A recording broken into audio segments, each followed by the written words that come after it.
सावधान। स्याद्वाद नये षट द्रव्य गुण पर्याय और प्रमाणिका। जड़ कर्म चेतन बंधकारु कर्म के अवसान का। कह कर स्वरूप यथार्थ जग का जो किया उपकार है। उसके लिए जिन वाणी माँ को वंदना शत बार है, वंदना शत बार है।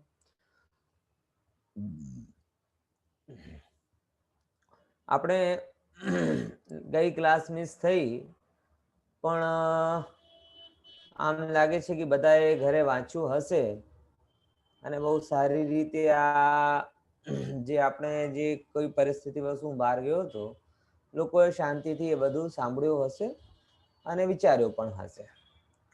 મુદ્દા એક આટલા બધા લોકો છે, આપણી એટલી ઓફિશિયલી આ સેમિસ્ટરની 2 કે 3 ક્લાસો થઈ ગઈ છે, પણ હજી જેમ કહેવાય ને કે હેતલબેન આ લિસ્ટ ફાઇનલ મને આપજો, તો પછી શું આપણે ગણધર અને ભાવભાષણ એની પ્રોસેસ પણ ધીમે ધીમે શરૂ કરીશું.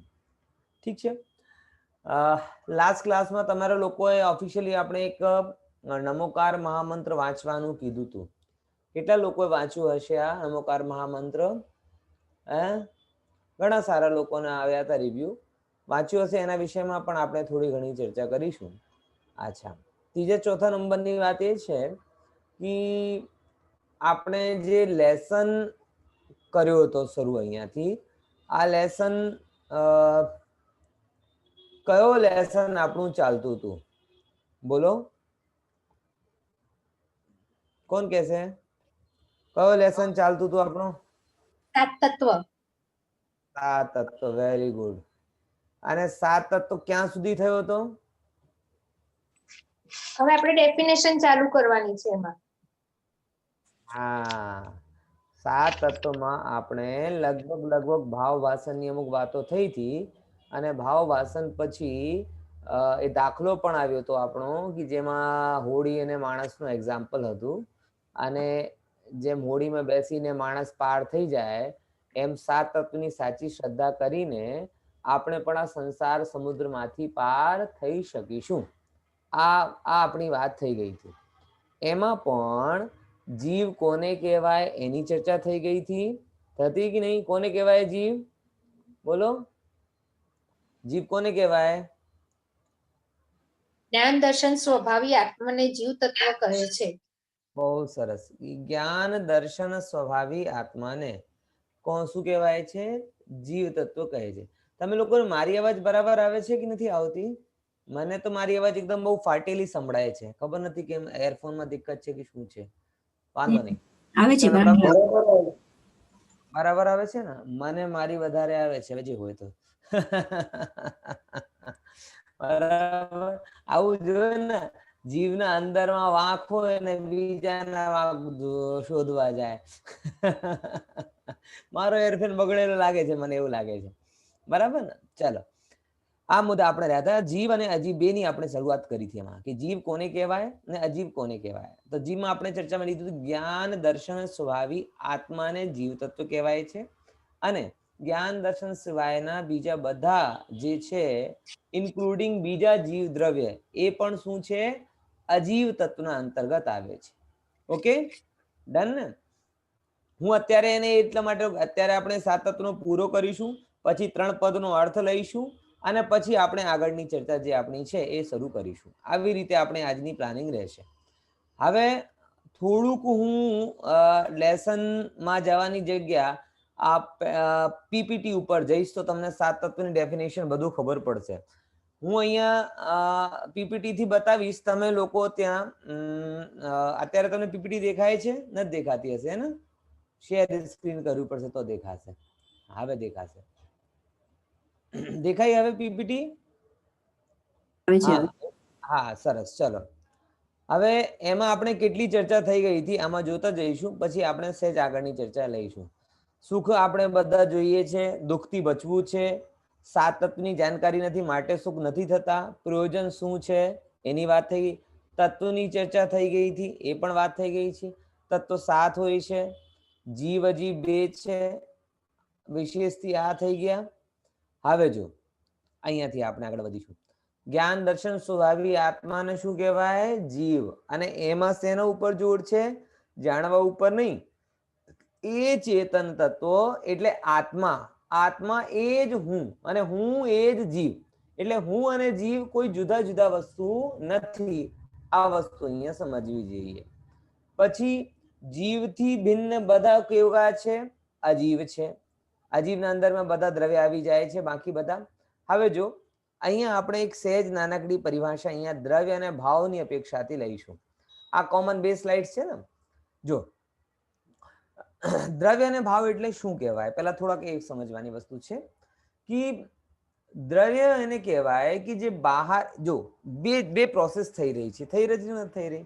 ફોર એક્ઝામ્પલ, એ જ સમયે આ જે છે ને કે આ એરફોનનું કામ કરી રહ્યો છે, એ જ સમયે સ્ક્રીનનું કામ કરી રહ્યો છે, હું મારો કામ કરી રહ્યો છું, બરાબર. હું બોલું છું, સ્ક્રીન દેખાડે છે અને એરફોન સંભળાવવામાં મદદ બને છે. ત્રણ વસ્તુના જુદા જુદા કામ થઈ રહ્યા છે ને. એમ જ્યારે પણ જીવ એ કર્મ બંધનની પ્રોસેસમાં પડે, બરાબર. શું કીધું? જ્યારે પણ જીવ આ કર્મ બંધનની પ્રોસેસમાં પડે ત્યારે ટુ સાઈડ વર્ક થાય છે. કઈ સાઈડ? એક બાજુ જીવનું કામ ચાલે છે અને એક બાજુ કર્મનું કામ ચાલે છે. ક્લિયર? Got it? શું કીધું? બંને સાઈડ પ્રોસેસ ચાલે છે. એક બાજુ જીવનું કામ ચાલે ને એક બાજુ કર્મનું કામ ચાલે. તો જ્યારે જીવનું જે કામ થતો હોય તો એ કામ આવે છે ભાવના અંદર. જો અહીંયા બે વસ્તુ છે ને, દ્રવ્ય અને ભાવ. તો જે કામ જીવમાં થઈ રહ્યો છે એ કામ કહેવાય છે ભાવના અંદર, અને જે કામ પૂતગલમાં થઈ રહ્યો છે એ કામ કહેવાય છે દ્રવ્યના અંદર. સમજ્યા? ફરી, જે કામ જીભમાં થઈ રહ્યો છે ક્યાં આવશે? ભાવના અંદર. જેમ કે એક્ઝામ્પલ રૂપે આપણે અહીંયા આશ્રવ છે ને, આશ્રવ. તો કોઈ મને એમ કે ભાઈ આશ્રવનો ભાવાશ્રવ કોને કહેવાય અને દ્રવ્યાશ્રવ કોને કહેવાય? કોને ભાવાશ્રવ કહેવાય અને કોને દ્રવ્યાશ્રવ કહેવાય? તો બહુ સિમ્પલ પરિભાષા છે કે તમારા મારા કોઈના પણ અંદરમાં જે ભાવ થાય છે, કેવા ભાવ? સારા ભાવ, ખોટા ભાવ, ભલા, જેને આપણે કંઈ પણ ભલા જે કંઈ નામથી આપણે કહેતા હશે, ચાહે કોઈને ખોટું કહેવાનું મન થતું હોય, ચાહે પરમાત્માના પૂજન કરવાનો મન થતો હોય, એ બંને પ્રકારના ભાવ જે સ્વભાવથી ભિન્ન છે એ બધા ભાવ શું કહેવાય? ભાવ આશ્રવ કહેવાય છે. બરાબર. તો આત્મામાં જેમ ભાવ થયા તો એ કહેવાયો ભાવાશ્રવ. હવે જેમ આત્મામાં ભાવ થાય છે તો કર્મનો એક નિયમ આવી જાય કે જેવા તમે ભાવ કરશો એવા એ આકર્ષિત થઈને તમારી બાજુ આવશે ને બંધાશે. આ નિયમ છે. કોઈ પણ સમય આવું બન્યું નથી કે જીવ રાગ કરે અને બંધાય નહીં. ખ્યાલમાં આવે છે કે નહીં? ફરીથી, એક પણ સમયે જીવમાં ક્યારે આવું ઘટિત થતો નથી કે જીવ કર્મ કરે અને બંધાય નહીં. ઘણા લોકો એમ કહે કે બંધનથી બચવા માટે ઘણા ઉપાયો કરે, બહુ જ ઉપાય કરે કે આમ કરીશું તો બચી જઈશું, આમ કરીશું. પણ ભાઈ તમે શાંતિથી સમજો કે આ જીવ, બરાબર, આ જીવનો એકમાત્ર ઠેકાણો કયો છે? પોતાનો આત્મા. ઓર જ્યારે આત્મામાં નથી ત્યારે કર્મોના બંધનમાં બંધાયેલો છે. એટલે કોઈ પણ જગ્યા તમે જાઓ, જેમ કે કોઈ હો ને તમે કે તમે તમારા ઘરમાં સુરક્ષિત છો, ઘર સિવાય બીજે ક્યાંય પણ જાઓ તો બંધાશો અને બંધાશો જ. તો જેમ એ આત્મામાં સ્વભાવના ભાવ છૂટ્યા અને સ્વભાવના ભાવથી છૂટીને જે રાગાદી ભાવોમાં ગયો ત્યારે કર્મ કહેગી થેન્ક યુ ફોર કોલિંગ મી. જેમ તમે કર્મોને ઇન્વાઇટ કરશો એ કર્મ આવા લાગશે. તો કર્મોનો આવવું એ શું કહેવાય છે? દ્રવ્ય આશ્રવ કહેવાય છે. બરાબર? Got it? આત્મામાં શુભાશુભ ભાવોની ઉત્પત્તિ થવી એ શું કહેવાય છે? ભાવાશ્રવ કહેવાય. અને એ ભાવોના નિમિત્તથી આત્મામાં કર્મોનો આવવું એ શું કહેવાય છે? દ્રવ્યાશ્રવ. સમજ્યા ને? ભાવ અને દ્રવ્ય બંને ચાલે છે. ફરી હવે જો અહીંયા શું કહે છે? અહીંયા આવી ગયો કે હવે જો પ્રોસેસ સમજો. જેમ કે હોળીમાં પાણી આવ્યો હતો એ પછી રોકાયો હતો, એમ આત્મા કર્મોમાં અટકાઈ જવું. હવે જો આશ્રવ અને બંધમાં શું ફેર હોય? આશ્રવ અને બંધમાં એ જ ફેર હોય કે જેમ કે તમે મોબાઈલ ખોલ્યો ને તમને એડવર્ટાઇઝ દેખાયો, અમુક તમે વોટ્સઅપ ચલાવતા હોય કે વોટેવર કોઈ પણ એપ જોતા હો, તમને શું દેખાય? એક એડવર્ટાઇઝ પોપઅપ થઈને આવે. તો જે એડવર્ટાઇઝ થયો એ કહેવાયો આશ્રવની જેમ. પછી તમે જોઈને અરે આ 40% ડિસ્કાઉન્ટ, ચલો જોઈએ. બોલે હવે શું થઈ ગયો? તમે એ જે પોપઅપ રૂપે આવ્યો એ કહેવાયો આશ્રવ. અને પછી તેમાં અટકી ગયા. એક સાથે એક ફ્રી છે, ચલો જોઈએ. આપણા ઘરના નજીકમાં છે, આ છે, ગમતું છે, ફલાનું છે. તો જે પણ ભાવોમાં તમે અટકી જાઓ, પોપઅપ રૂપે આવો, તમે એક સાથે ક્લોઝ ઓલ નોટિફિકેશન કરી દો, બધા આશ્રવ ભાવ જતા રહેશે. એટલા બધા આશ્રવ ભાવ એક સાથ તમે દૂર કરી શકો છો. પણ એક ભાવમાં તમે અટકી ગયા હોય છે ને, આવું નથી હોતો. યુટ્યુબમાં જાઓ કે ફેસબુકમાં જાઓ કે મિંત્રામાં જાઓ કે ફ્લિપકાર્ટમાં જાઓ કે એમેઝોન ઉપર જાઓ, આટલા ટકા આટલા ટકા આટલા ટકા આટલા ટકા એવું કરતા કરતા તમે કેટલું સમય, તમારા દિવસનો કેટલો ટકો સમય ફાળવી દો છો, આ અગત્યની વાત છે. સમજી લેજો. હું એટલા માટે કહું છું કે હું ઘણી દિવસથી બહુ ગંભીરતા સાથે આ વાત વિચારી રહ્યો છું કે દરેક વ્યક્તિને પોતાનું શોપિંગનું ટાઈમ લિમિટેડ કરવું જોઈએ. મને પણ આવું લાગે છે. એ જે ઓનલાઈન શોપિંગનો જે ચક્રવ્યૂહ થયો છે ને, ઓનલાઈન જોવાનો ચક્રવ્યૂહ, આ જોઈને મને હવે અકળામણ થવા લાગી છે કે આમ એડવર્ટાઇઝ કોઈ પણ જગ્યાથી જાઓ, કંઈક મિંત્રાનું પોપઅપ આવી જાય, કંઈક ફ્લિપકાર્ટનું આવી જાય, કંઈક ગ્રોફરનું, કભી આનો ને તેનો, અને કાંઈ ના હોય ના તો તમારે એમનેમ જ કેટલો સમય જતો રહે છે. તો સ્ટ્રિક્ટલી આપણે આવા જે પોપઅપ જેવા ભાવોને પોપઅપ જેવો જ રહેવા દેવું જોઈએ, એમાં બંધાવવું ના જોઈએ. ખબર પડી કે નહીં પડી? તો આ આશ્રવ અને બંધની સિમ્પલી એક્સપ્લેનેશન છે કે આત્મામાં રાગાદી ભાવ થયા એટલે આશ્રવ, અને જેમ એ ભાવ થયા અને ભાવના થતા જ જીવ એનામાં મંડી પડે, એને જોવા લાગે, એમાં પોતાનું શું કહેવાય કે આમપણું કરી દે, આખો દિવસ બગાડી નાખે, એ બધું શું કહેવાય છે? એ રાગાદી ભાવ, એ દ્રવ્ય, એ કહેવાય બંધન. અટકી ગયા તો શું થયો? બંધન. પછી બંધાયા પછી શું થાય છે? જ્યારે એ જીવ રાગાદીમાં અટકે ત્યારે શું થાય કે ત્યારે કર્મોમાં પણ એક પ્રોસેસ થાય છે. એ પ્રોસેસ શું છે કે જે ભાવ તમારી બાજુ આવતા હતા એ ભાવ બંધાઈ જશે. શું થશે? એ ભાવ તમારી બાજુ બંધાઈ જશે, અને એને કહેવાય છે દ્રવ્યબંધ. કર્મોનો આત્માની સાથે સંબંધ થવો. પછી હવે અશુદ્ધતાને દૂર કરનારો ઉપાય કયો છે? શુદ્ધતા. તો શુદ્ધ ભાવોની ઉત્પત્તિ એ સંવર છે. જો એક વસ્તુ સમજી લેજો, મેં પહેલા એક્ઝામ્પલમાં પણ તમને કીધું, તો ફરી કહું છું કે ભાઈ જ્યાં સુધી આત્મામાં વિશ્રામ ના કરે ત્યાં સુધી અનાદિની કર્મ બંધનની જે પરંપરા છે એ અટકાઈ શકતી નથી. તમે ગમે તેટલા ધૂમ પછાડા કરો પણ શુદ્ધતાને ના પામો તો તમને સંવરનો સ્વાદ ચાખશો નહીં. અમારા જે શ્વેતાંબર આદિ ભાઈઓ છે એ ઘણી વખત આમ કહે છે. મારા એક મિત્ર હતું, છે હજી, લલિતભાઈ છે, બહુ સારા, અમુક સમયમાં ટૂંક સમયમાં દીક્ષા લેવાના છે, બરાબર ને? હવે શું કહે કે એક વાર એ ચટાઈ ઉપર સોવા ગયા, એટલે આરામ ક્યાં કરે? ચટાઈ ઉપર. તો મેં પૂછ્યું શું કરો છો? તો બોલે હું સંવર કરું છું. મને ગજબ, સૂતા સૂતા સંવર? અમે તો ભણતા ભણતા સંવર નથી કરી શકતો, તમે સૂતા સૂતા સંવર કરી લેશો? ખ્યાલમાં આવે? તો એ શું, અને એ કહે ના ના અમારે ત્યાં તો એમ શીખવાડવામાં આવે છે, બરાબર, કે આ જે છે ને ઇન્દ્રિયોનો વિષય છે, સારી ગદ્દી ઉપર સોવું, અને એ વિષય થયો અને એને રોકી દીધું તો તમારો સંવર થઈ ગયો. મને બહુ સરસ, તમે સૂતા પહેલા સંવરનો પ્રીમિયમ ભરો છો અને 6 કલાક સુધી તમને એનો રિટર્ન મળતો જાય છે, એના કરતા બીજું સારું ઇન્વેસ્ટમેન્ટ શું થઈ શકે? એટલે એ જીવ ખબર નથી પડતી કે સંવર એટલે પાપને અટકાવવું માત્ર નથી. સંવર એટલે આત્મામાં વિશ્રામ કરવું છે. સૂતા સૂતા સમ્યક દર્શન થતું નથી, સૂતા સૂતા આત્માનો અનુભવ થતો નથી. જ્યારે આત્માનું ભવન થયો નથી, સમ્યક દર્શન થયો નથી, તો સંવર ક્યાંથી થશે?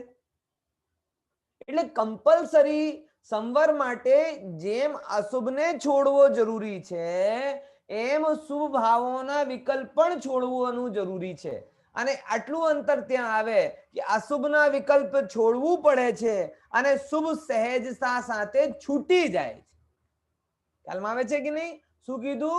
અશુભને છોડવું પડે અને જ્યારે તમે અંદરનો પરિપાક થતા જાય તો શુભ છૂટી જાય છે. તમે હાથમાં મહેંદી લગાડી, મહેંદી લગાડવા માટે પ્રયાસ કર્યા, પણ અંદરમાં જે મહેંદી સૂકી જશે તો તમે કાઢવાનું યત્ન નહીં કરવું પડે, એ શું થઈ જશે? આપોઆપ નીકળી જશે. એ જ છે, તમે અશુભથી બચીને શુભમાં આવ્યા, બહુ સારું કર્યો. હવે શુભમાં શુદ્ધનો લક્ષ્ય રાખો તો જેમ અંદરની શુદ્ધતા પ્રગટ થશે ત્યારે શુભ પણ છૂટી જશે અને જ્યારે શુભ પણ છૂટી જશે ત્યારે ધર્મનું પ્રગટ થાય. એનું નામ છે સંવર. ખ્યાલમાં આવે છે? એના વગર ધર્મની શરૂઆત થતી નથી.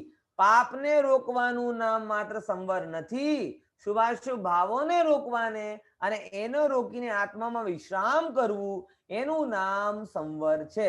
આ જીવને હજી સુધી ખબર પડતી નથી, માટે માત્ર અશુભના ભાવોને રોકવાનું નામ સંવર કહે છે. તો ટોટમલી સાહેબ કહે છે કે પાપના ભાવોથી બંધ કહેશો અને પુણ્યના ભાવોથી સંવર કહેશો તો પુણ્ય સેનાથી કહેશો. પોઈન્ટ સમજમાં આવે છે કે નહીં? એ મોક્ષમાં પ્રકાશકમાં બધું લખ્યું છે, સંવર તત્વની ભૂલમાં, કે પાપના ભાવોથી બંધ કહેશો અને પુણ્યના ભાવોથી નિર્જરા કહેશો તો મુક્તિ સેનાથી કહેશો, કે પુણ્યના ભાવોથી મોક્ષ કહેશો તો પુણ્ય સેનાથી કહેશો. ત્રણમાંથી બેનું જ એક્સપ્લેનેશન કરો છો ને, ત્રીજા ક્યાં ગયો?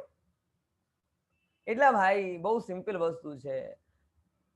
શુદ્ધ ભાવમાં લીનતા, જે છેડાલાકાર કહે છે, जिन पुण्य पाप नहीं कीना आत्म अनुभव चित्त दीना तिन ही विधि आवत रोके संवर लही सुख अवलोके. કે જે પુણ્ય ને પાપ કઈ નથી કરતો અને આત્માનું ભવનમાં રહે છે, એ જ કર્મોને રોકે છે. પોઈન્ટ સમજમાં આવ્યો? સરસ. બહુ સમય નથી ભાઈ. હા, આપણે ઓલરેડી 6-8 કલાક મોડા ચાલી રહી છે આપણી ગાડી. હે ને? જો તો હવે ખબર પડી ને શુદ્ધતા.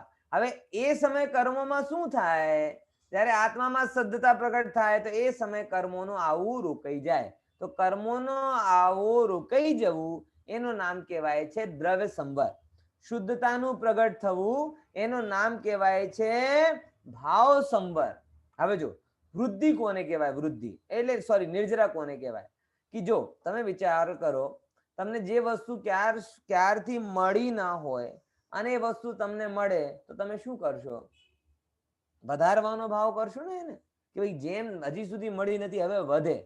તો શુદ્ધતા આ જીવને ક્યારે મળી નહોતી, જ્યારે પ્રગટ થઈ તો પછી એના અંદરમાં આવો ભાવ આવે કે હું શુદ્ધતાને વધારું અને ખૂબ વધારું. તો એ જે વધારવાનો ભાવ છે કે શુદ્ધતા વધી, બરાબર? એ શુદ્ધતા વધતા શું થાય? જેમ કે સૂર્યનો પ્રકાશ વધે તો શું ઘટે? બોલે અંધકાર ઘટે. જેમ અગ્નિનો પ્રકાશ વધે તો અંધકાર ઘટે, આવું થાય ને? એમ અંદરમાં શુદ્ધતા વધે તો કર્મ ઘટે. આવો નિયમ છે. શુભ વધે તો કર્મ ઘટે એવું નિયમ નથી, ત્યારે પણ બંધન વધે. અંતર કેટલો? એમાં અશુભ બંધન વધતો હતો, અહીંયા શુભ બંધન વધશે. પણ ઘટશે ક્યારે? કર્મ ખરશે ક્યારે? કે જ્યારે શુદ્ધતામાં તમે ટકશો તો કર્મોનું એક દેશ ખરી જવું, કર્મોનો એક દેશ ખરી જવું, એનું નામ નિર્જરા છે. હવે જો નિર્જરાના નામે કેટલી ભ્રાંતિ ચાલે છે. લોકો એમ કહે તપ કરો નિર્જરા થશે, તપ કરો નિર્જરા થશે, તપ કરો નિર્જરા થશે. અને તપ કરવાના નામે ઉપવાસ કરે, 2 ઉપવાસ 4 ઉપવાસ, આમ તેમ બધું કરે. અને ત્યાં એને એ કહે કે ભાઈ તે બધું શરીરથી તો કર્યો, પણ એ સમય કરતા કરતા તું તારી આત્મામાં કેટલી વાર રહ્યો? બોલે ના, એ કોણ આત્મા?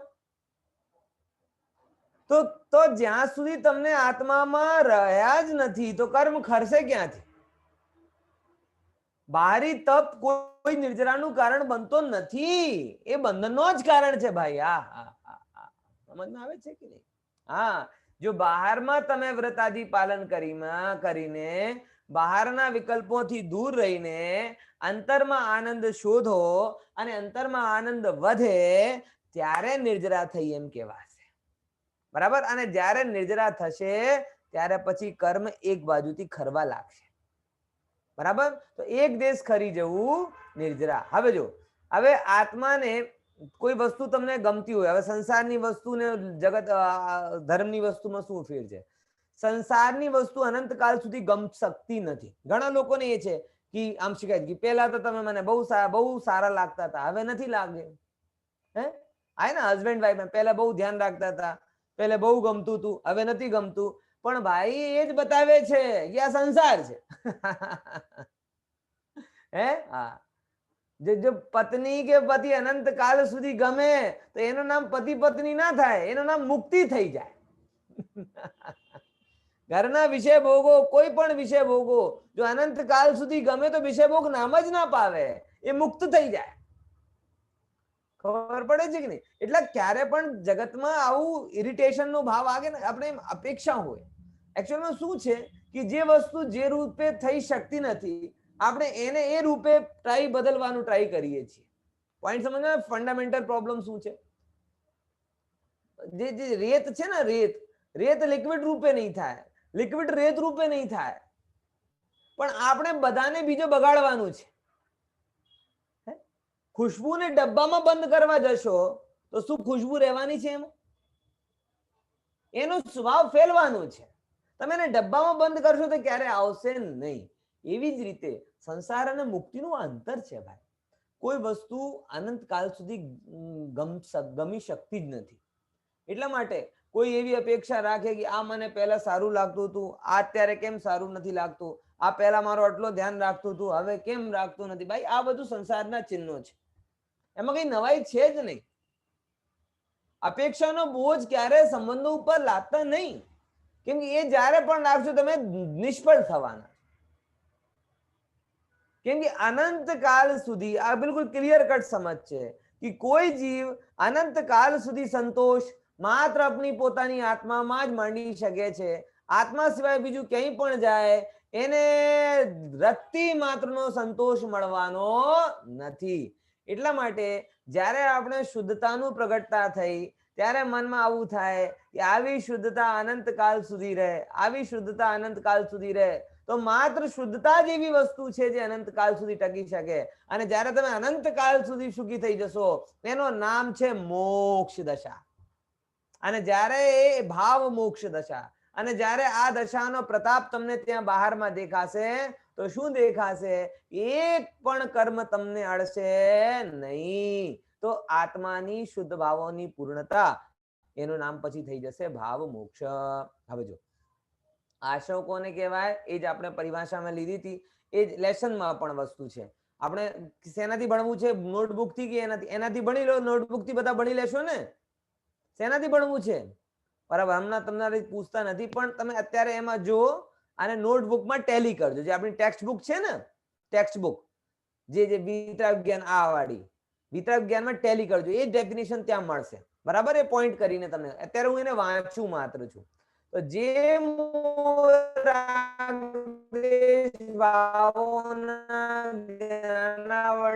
કર્મ આવે છે એ મોહ રાગ દ્વેષ આદિ ભાવોને શું કહેવાય? ભાવ કર્મ.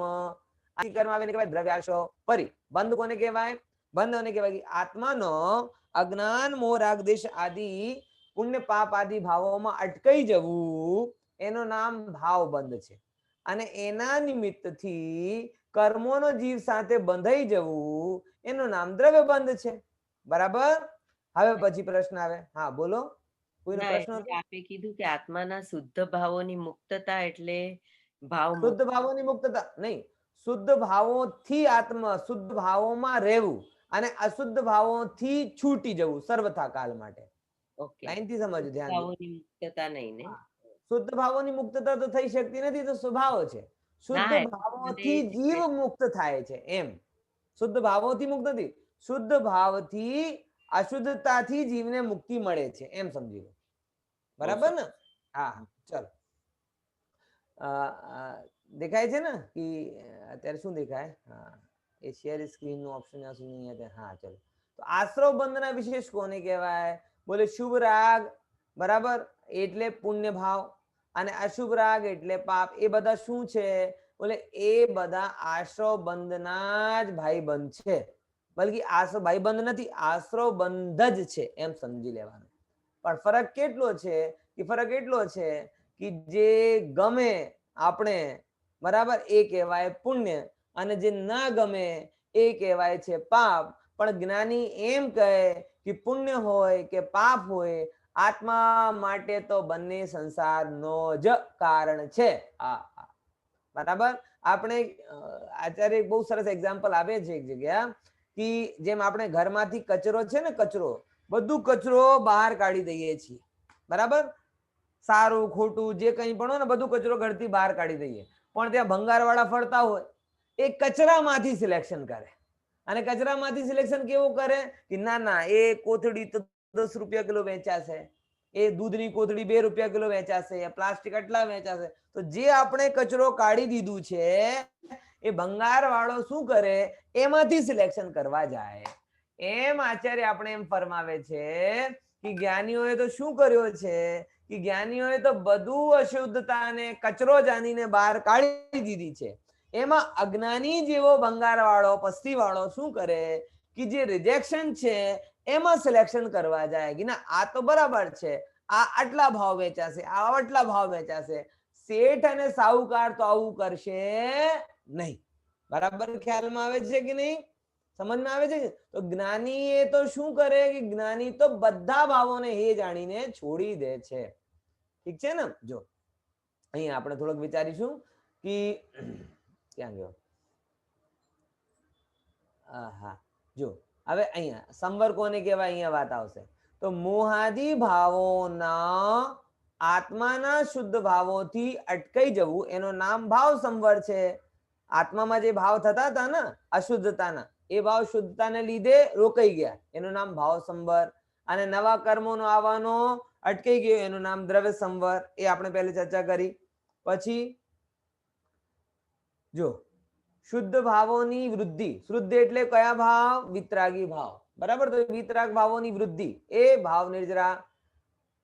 અને એ નિમિત્તથી જડ કર્મનો આંશિક ખરી જવું, એનું નામ દ્રવ્ય નિર્જરા. આંશિક કેમ કીધું? કે પૂર્ણ ખરી જાય તો સમોક્ષ થઈ જાય, બરાબર ને? આવજો.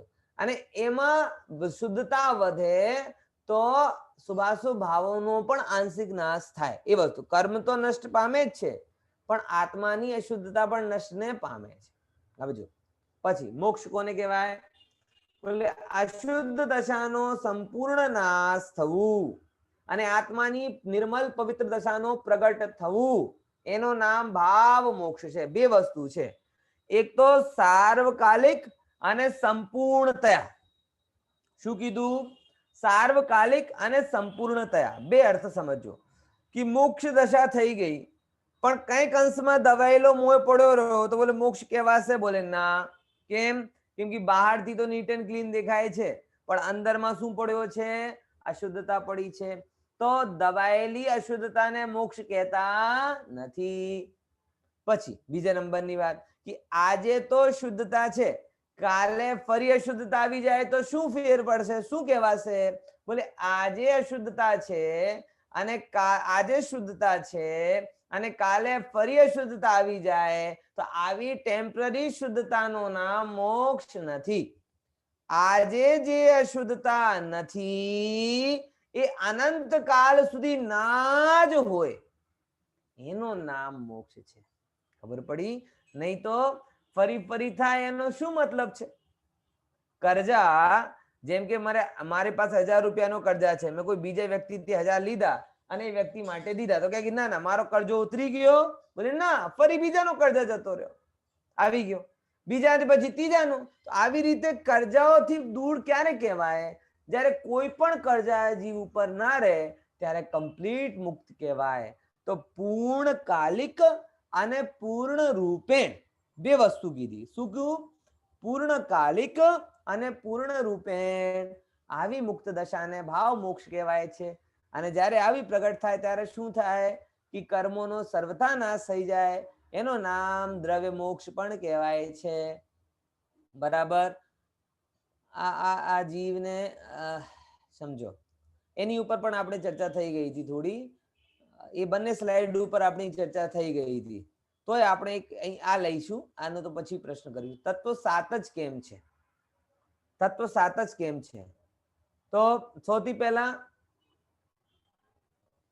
આ ચર્ચા થઈ હતી કે નથી થઈ? કોણ કહે છે? આ સાત જ કેમ છે થઈ છે કે નથી થઈ? બોલો. થઈ હતી. થઈ હતી ને?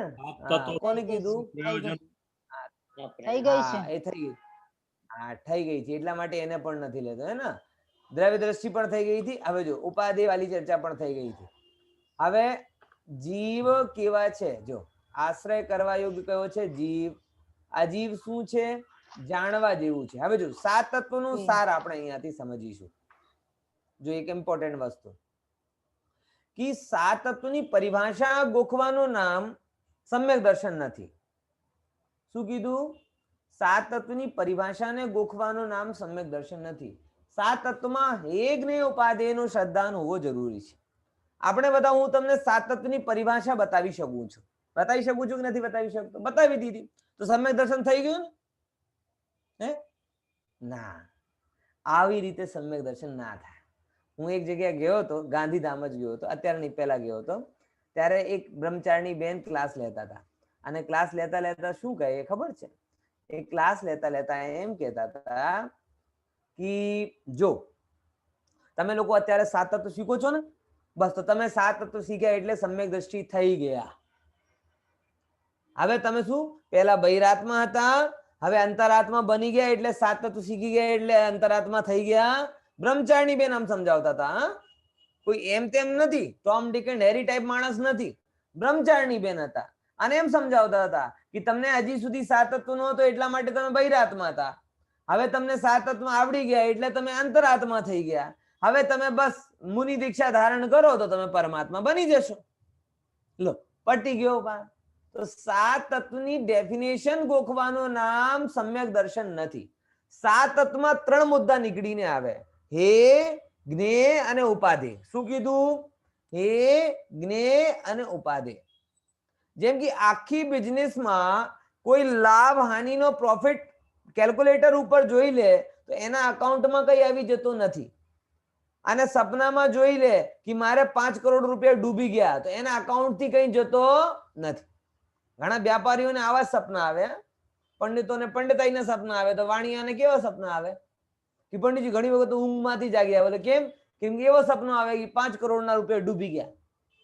આ સપનમાં 5 કરોડ જાણી મળી ગયા અને સપનામાં 5 કરોડ જતા રહ્યા તો તમે કરોડપતિ થઈ ગયા કે કરોડપતિ તમારા કરોડો રૂપિયા જતો રહ્યો, આવું બને છે? તો બસ જેમ સ્વપ્ન જગતમાં તમે સાત કરોડ આવવા જવાથી તમારે કઈ ફરક પડતો નથી, એમ બૌદ્ધિક રૂપે પણ તમને શીખ્યાથી તો કઈ ફરક પડશે નહીં. હેગ ને ઉપાધિ સમજવું પડશે. આખા જગતને તમે 3 ભાગોમાં ડિવાઈડ કરી દો. देखो હું તમને એક દાખલો આપું. કોઈ વ્યક્તિને શું કર્યું? તમને અપશબ્દ કયા. કોઈ વ્યક્તિ તમને અપશબ્દ કહીને જાય છે, બરાબર? એક ઘટના છે. એ ઘટના છે ને, કોઈ વ્યક્તિ શું કહીને જાય કે તમે કેવા નાલાયક માણસ છો, તમે તો એકદમ આમ છો, તમે તો એકદમ તેમ છો. એ છે ને. હવે અહીંયા 3 વસ્તુ થઈ. એક તમે છો, એક પહેલો વ્યક્તિ છે અને વચ્ચે કંઈક શબ્દોની લેવડ દેવડ થઈ. આ ત્રીજી વસ્તુ, બરાબર? આટલું જ છે ને, એના સિવાય બીજું કઈ નથી.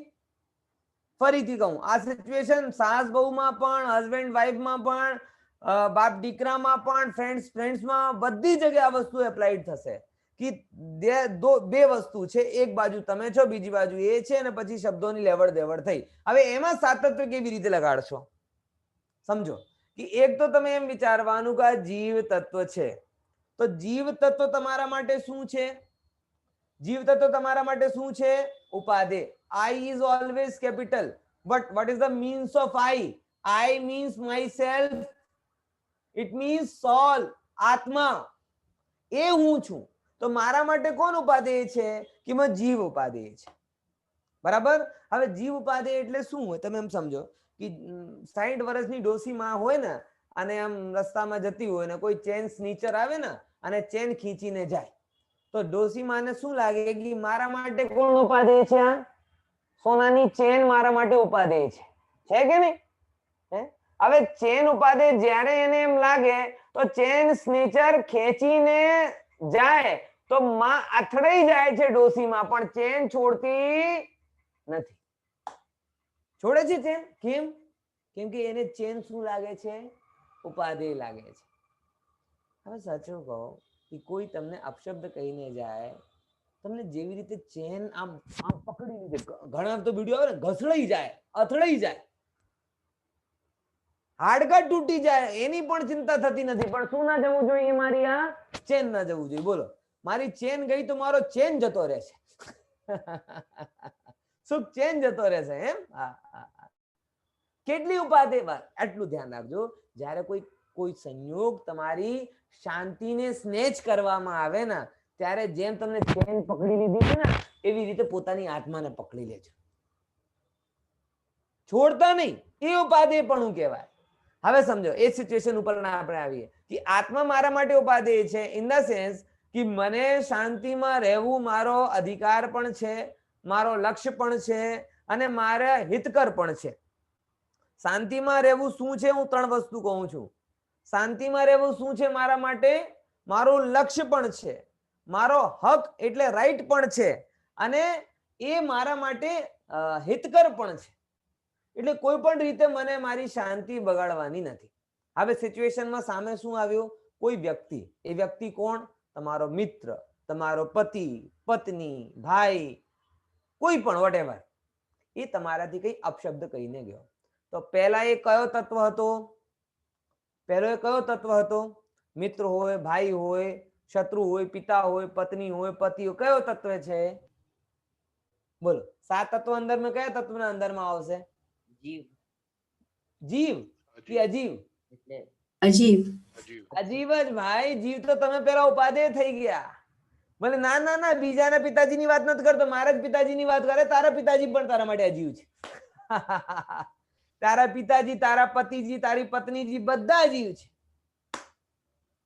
એટલે પહેલા નંબર શું છે? અજીવ એટલે જ્ઞેય માત્ર છે. પછી હવે જો, જ્યારે એ અજીવ છે તો એ કંઈક પણ કહે આપણે તો એ શું છે? એ શબ્દ નીકળે એ શું છે? અજીબ. એ કીધું નાલાયક છે. બરાબર? એ નાલાયક કીધું કે તમે ખોટા છો, તમે આમ છો. એ શબ્દ જે તમારા જ્ઞાનમાં આવ્યા, જ્ઞાન જીવ છે અને શબ્દ જે જ્ઞાનમાં આવ્યા એ કોણ છે? અજીવ છે. એટલે એ પણ કેવા છે તમારા માટે? જાણવા જેવા છે.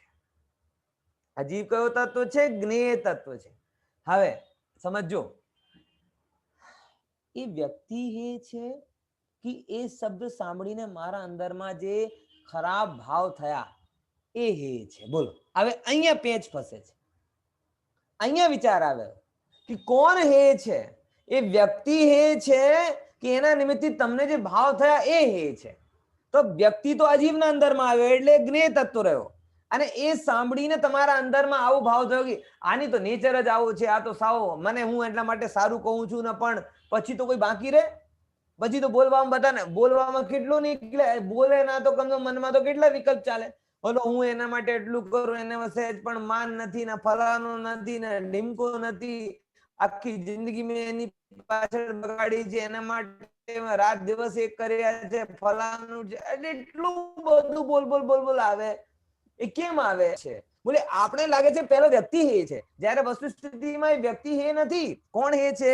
કે તમારા અંદરમાં જે ભાવ થયા એ રાગાદી ભાવ હે છે. સમજો ભાઈ, આ કોણ હે છે? એ રાગાદી ભાવ હે છે. તો એ રાગાદી ભાવને આશ્રવ કીધું છે.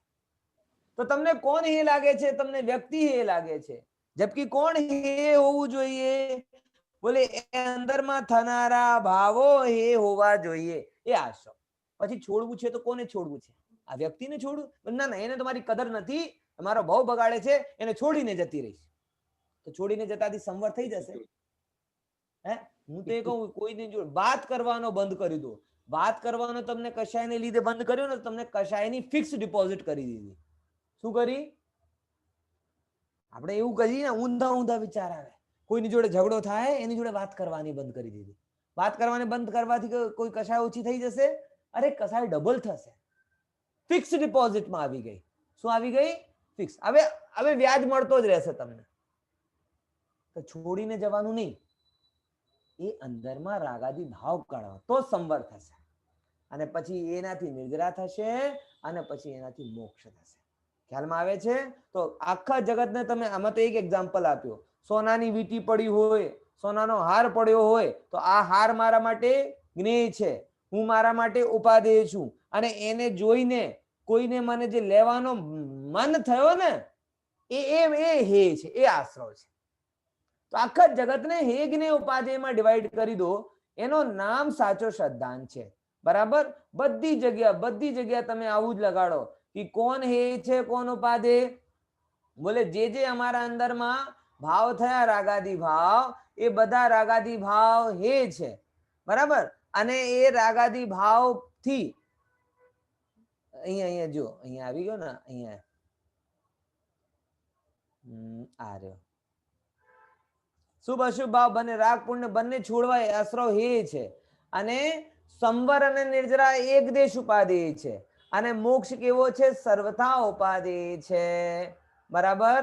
એ દ્રવ્યનો છે. એ પ્રકાર બધી સારી રીતે જાણીને છેલ્લે શું કહે છે? બહુ ઇમ્પોર્ટન્ટ વસ્તુ, સમસ્ત પરદ્રવ્યો ઉપરથી દ્રષ્ટિ ખસેડીને પોતાના આત્મતત્વ ઉપર દ્રષ્ટિ લઈ જવી, તે જ સાચો સુખ પ્રાપ્ત કરવાનો ઉપાય છે.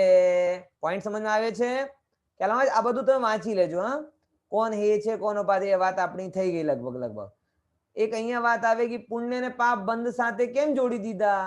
ભાઈ, પુણ્ય ને પાપ આશ્રવ બંધના જ પેટા ભેદ છે. બરાબર? શુભ રાગ પુણ્યનો આશ્રવ અને બંધ થાય છે, અને અશુભ રાગથી દ્વેષ અને મોહથી પાપનો આશ્રવ બંધ થાય છે. બરાબર? એ બધી પરિભાષા પછી આગળ આપણે જે લઈ લીધી છે. તમે બધા વાંચજો, લગભગ બધાને ખબર પડી જશે. ઓકે? હોમવર્ક રૂપે તમારી સામે પ્રશ્ન સામે છે. બરાબર? કોણ કોણ કરશે પ્રશ્નોનું સોલ્યુશન? હે? કોણ કરશે? બધા કરશો. જેમ ગઈ ક્લાસમાં ઘણા લોકોએ લખ્યા હતા આન્સર, એવી જ રીતે આ ક્લાસમાં પણ 7 તત્વ સંબંધી જેટલા પણ છે એ બધાને બધા લેસન કરવાનું છે. જો હું પૂછતો નથી કોણ કરશે, આ એક ટીચરની આજ્ઞા છે. આ પ્રવચનકાર નથી અત્યારે તમારી સામે. કરો તો સારું. બરાબર? ભલે ઓનલાઈન છું. બરાબર? આ સીધે ડાયરેક્ટ ટીચર હોય તો આપણે તો જૂના જમાનાના ટીચર છે ને, કાન ખેંચીને પણ કામ કરાવતા હતા. કાન ખેંચવાની જરૂર નહીં પડે, કેમ કે તમારા કાન ખેંચવા મારા મોબાઈલ લેપટોપ તૂટવાની સંભાવના છે. એટલા માટે બધા ક્વેશ્ચન નો આન્સર સોલ્વ કરજો, લખજો. કોઈ પણ પ્રોબ્લેમ હોય ત્યારે મને પૂછજો, એનો હું સોલ્યુશન કરવાનો પ્રયાસ કરીશ. બરાબર? હવે આપણે જે બીજો ચરણ આપણે આજનું લેસન નો છે, કયો? કે 3 પદોના અર્થ, એ આપણે લઈશું. ઠીક છે? ડન? કેટલા થઈ ગયા હતા આપણા અર્થ? પહેલો લેસન કાઢી લો. ચલો, પહેલા લેસન ના 2 પદ પડો જ્યાં સુધી. હા, મંગલાચરણ વાળા જે પદ था ना, सकल ज्ञेय के तदपि निजानंद रसलीन, सो जिनेन्द्र जयवंत नित अरिरज रहस विहीन, जय वीत राग विज्ञान पूर, जय मोह तिमिर को हरन सूर, जय ज्ञान अनंतानंत धार, દ્રગ સુખ વીરજ મંડિત અપાર. એનો તો અર્થ આપણે કરવાનું નથી. હવે નવી, ક્યાં સુધી આપણે આવી ગયા હતા? 6 સુધી આપણો અર્થ થઈ ગયો હતો. બરાબર? ડન? દેખાય છે ને બધાને? દેખાય છે. દેખાય છે. સરસ. ચલો, દેવસ્તુતિ છંદ નંબર 7. ઓકે, બધા એક સાથે ગાઈશું. तुम शासन से हमें जीव शिव गए जान सदीव, भव सागर में તારને તારણ આપણ તારે. એક વસ્તુ સાયલેન્ટ હોય છે, કઈ કે ગાવાનું છે બધાને, પણ આવાજ મારી જ સંભળાશે બાકી બધાને સાયલેન્ટ કરીને ગાવાનું છે. ઓકે, કેમ કે શું લય ગડબડ થઈ જાય ને, તો બધાને ગાવાનું છે પણ મ્યુટ કરીને ગાવાનું છે. ડન? ચલો આઈએ આપણે દેવ સ્તુતિ ભગવાનના ગુણગાન કરીએ. શું કહે છે કે તુમ શાસન શે અમે જીવ. શાસન કોને કહેવાય? બોલો, શાસન કોને કહેવાય? હે, શાસન કહેવાય છે આજ્ઞા. એ બાહુબલી પિક્ચર માં નતો આવતો તો મેરા વચન હી હે મેરા શાસન હે, એ કઈ દેવી હતી? એ શિવગામની દેવી. એમ જો ગજબ છે, નામ શું હતો? શિવગામની, મોક્ષ લઈનારા દેવી. હવે મોક્ષ લઈનારા દેવી શું કરે? એટલે શાસન નો મતલબ હોય છે આજ્ઞા. શું કહેવાય છે શાસન નું મતલબ? આજ્ઞા. તો તુમ શાસન છે कि तुम्हारा हे जिनेन्द्र प्रभु તમારા શાસનને સેવીને, શું કરીને? સેવીને. તમારા હાર્ડ કોપી બધાની પાસે નથી કે છે?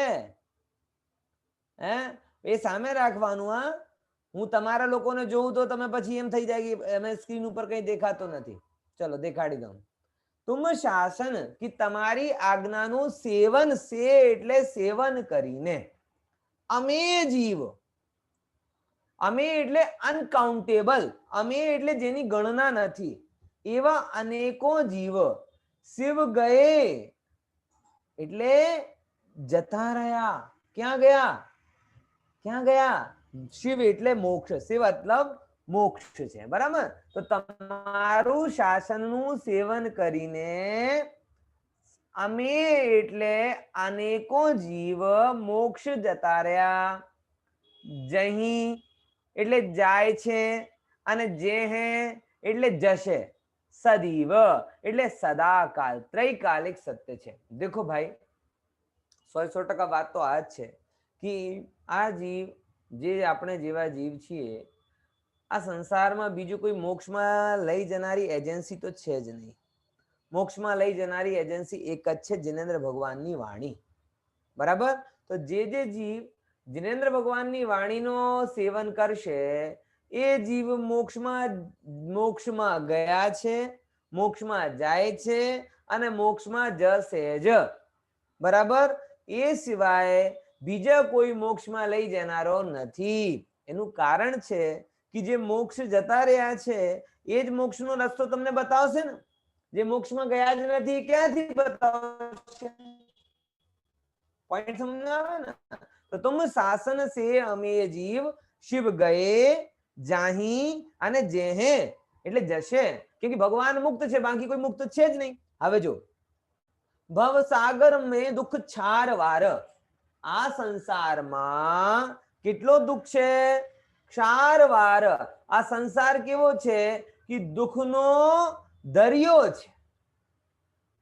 ખારા દુઃખનું, ખારા જલનું ભરેલો દરિયો છે કે નહીં? આ સંસારમાં સુખ છે ખરો ક્યાંય? જો સંસારમાં સુખ હોય તો મુક્ત જીવ બીજા કોઈ જગ્યા સુખ માટે બીજી જગ્યા કેમ જાય? મારા ઘણા લોકોનો પ્રશ્ન જ ઊંધો હોય છે. મને તો આ પ્રશ્ન જોડે બહુ એલર્જી છે. ઘણા લોકો મને એમ પૂછે, ધર્મની વાત કરવા જાઉં ને તો શું પૂછે કે પંડિતજી મોક્ષની વાત તો અમને ખબર નથી, અમે પહોંચી શકીશું નહીં, પણ સંસારમાં રહીને સુખ કેવી રીતે થાય, આવો કોઈ માર્ગ અમને બતાવો. તો મને વારંવાર મનમાં એ જ આવે કે ભાઈ આ માર્ગ તો અમને ભગવાન બતાવીને નથી ગયા.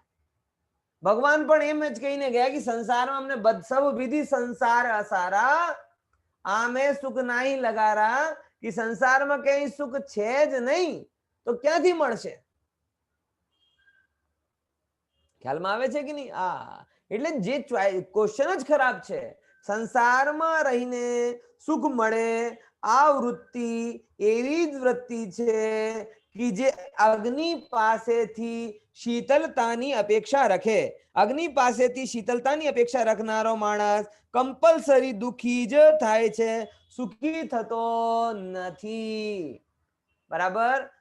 તો ભગવાને શું કર્યું કે પહેલા એમ કીધું કે જે ભવ સાગરમાં દુઃખ છારી વારી એટલે આ સંસાર કેવો છે, સંસાર રૂપી સાગર ખારા પાણીનો દરિયો છે. ક્ષીર સાગર જલ અને છાર સાગરનો જલ. ક્ષીર સાગરનો જલ હોય છે મીઠો જલ, અને ક્ષાર એટલે જે આપણું કહેવાય ને અરબ સાગર, એટલાન્ટિક મહાસાગર, એ બધા ખારો જલ છે. એમાં ક્યાં મીઠાશ આવે? ના ના, જ્યાં સુધી આખો દરિયાને પાન નહીં કરીશું ત્યાં સુધી અમને કેવી રીતે ખબર પડશે કે આમાં ખારા પણ એટલે મીઠાશ નથી? ભાઈ નમક જ નમક છે. તો છારી વારી હે ને, ભવ સાગરમાં દુઃખ છારી વારી, અને એને પાર કરવામાં કોણ? અહીંયા લાઈન આવે ને કઈ, તારણ કો, અહીંયા આવી, તારણ કો ઓર ના આપ ટારી, કે ભાઈ આપના સિવાય, આપ ટારી, બરાબર, કે આપના સિવાય બીજો કોઈ પણ એવો નથી કે જે અમને આ સંસાર સાગર થી દૂર ઉતારી શકે, પાર ઉતારી શકે. Got it? ફરીથી જોઈ લો એકવાર કે હે જિનેન્દ્ર ભગવાન, તમારી આજ્ઞાનું સેવન કરીને અમે જીવ એટલે અસંખ્યાતો જીવ શિવ ગયે એટલે મોક્ષ ગયા છે, જાહી એટલે જાય છે, અને જેહે એટલે જશે સદા. પછી સંસાર રૂપી સમુદ્રમાં દુઃખનો ભયાનક દરિયો છે, એને તાર કરવામાં એટલે પાર લગાડવામાં આપના સિવાય બીજું ઓર કોઈ સમર્થ નથી. હવે જો એના પછી હવે આગળની લાઈન આવે, ખબર પડી ને? બધાને ગાવું છે પણ સાયલેન્ટલી, બરાબર. જો यह लखी निज दुख गद हरण काज, तुम ही निमित्त कारण इलाज, जाने ताते में शरण आए, उचरो निज दुख जो चिर लहाય. હવે જો ભગવાનની પાસે જઈને ભક્ત શું કહે? યહ લખી, આ જોઈને શું? નિજ દુઃખ ગદ હરણ કાજ, કે મારા દુઃખોનો ગદ એટલે સમૂહ, દુઃખ ગદ દુઃખોના સમૂહને હરણ મતલબ દૂર કરવામાં, કાજ મતલબ દૂર કરવામાં, તુમ હી નિમિત્ત કારણ ઇલાજ, કે મારા દુઃખની બીમારીને દૂર કરવામાં તમે જ એક નિમિત્ત કારણ છો.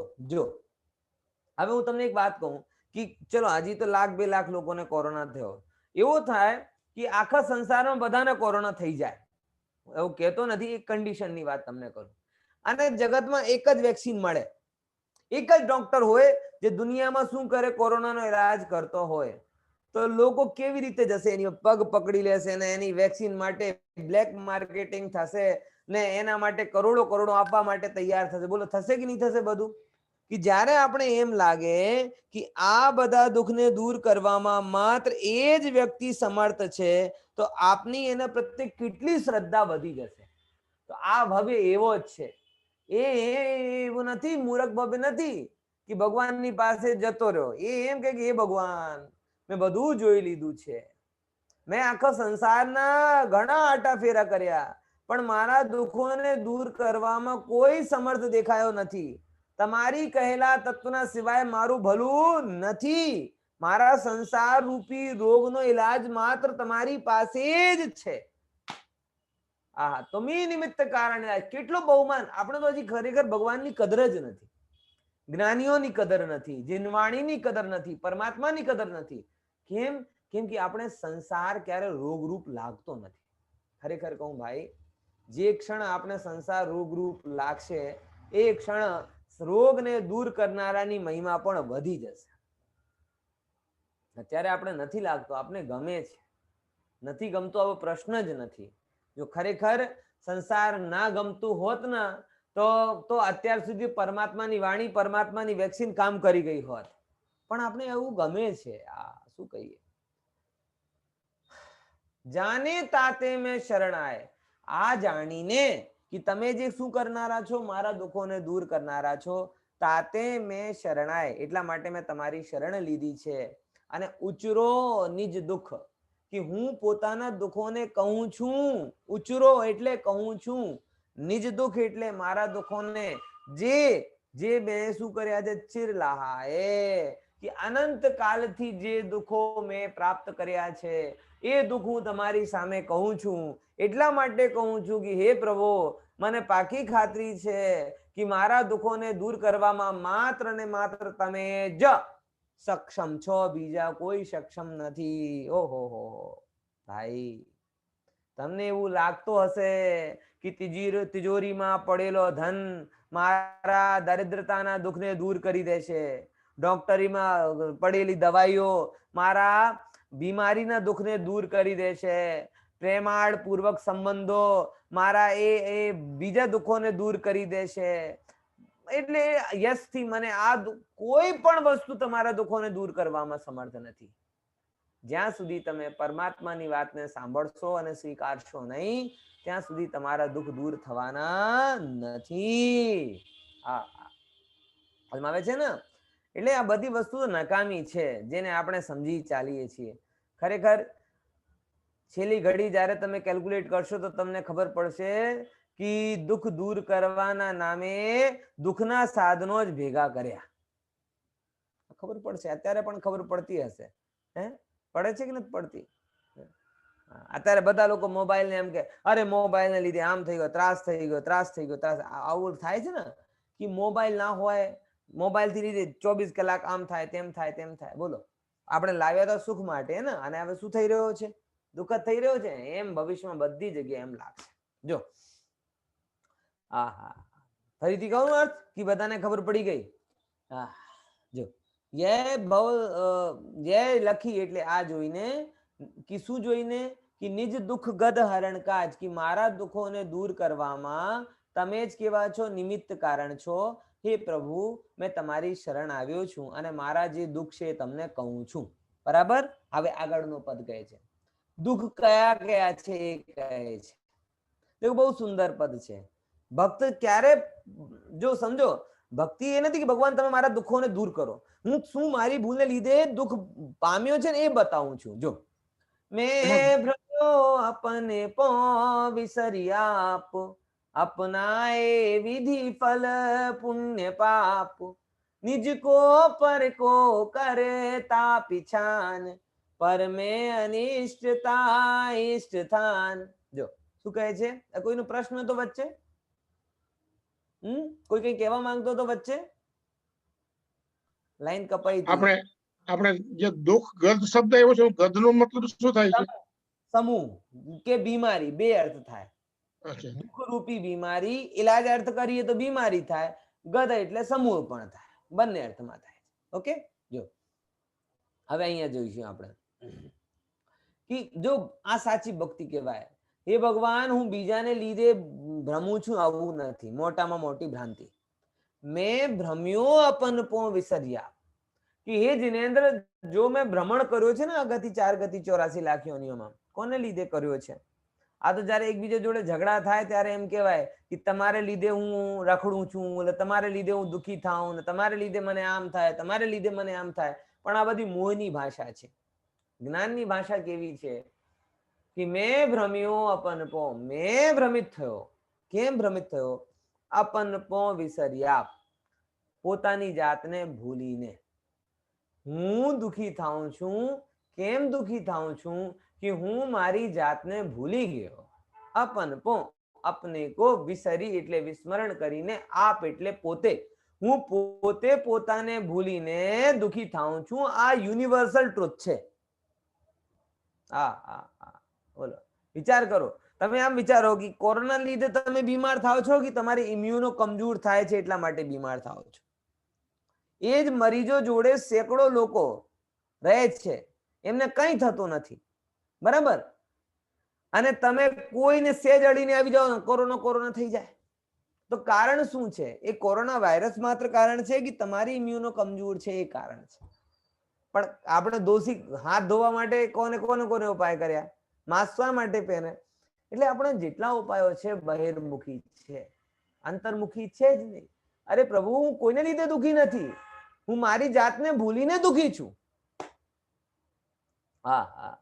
આખું જગત, આખા દુઃખનું કારણ એ જ છે કે હું મારી જાતને ભૂલી ગયો છું. ઓહો, પ્રોબ્લેમ છે કે ગ્રાઉન્ડ લેવલ ઉપર આપણે ક્યારે વિચારતા નથી કે હું કોણ છું, માત્ર સંયોગથી જ વિચારીએ છીએ. સંયોગમાં કોઈ સંયોગ સારો થાય, કોઈ સંયોગ ખોટો થાય. સારો સંયોગ થયો તો સુખી સુખી સુખી, ખોટો સંયોગ થયો તો દુખી દુખી દુખી. આ મારી ભૂલ છે, આ મારી ભૂલ છે ભાઈ. સમજ્યા કે નહીં સમજ્યા? વિચારજો. હું મારી ભૂલને લીધે દુખી છું. એક બહુ નાનકડી કથા છે, બહુ સુંદર કથા છે.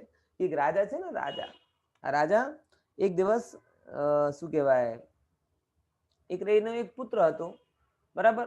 આમ પેલા રાજા નહોતો, આમ સામાન્ય એ હતું, સામાન્ય વ્યક્તિ, લેકિન બહુ દુખી માનતો હતો. એનો એક પુત્ર હતો પણ બીમાર રહેતો હતો, નિર્ધન હતો. ઊંઘ આવે એને, અને ઊંઘમાં એ રાજા બની જાય.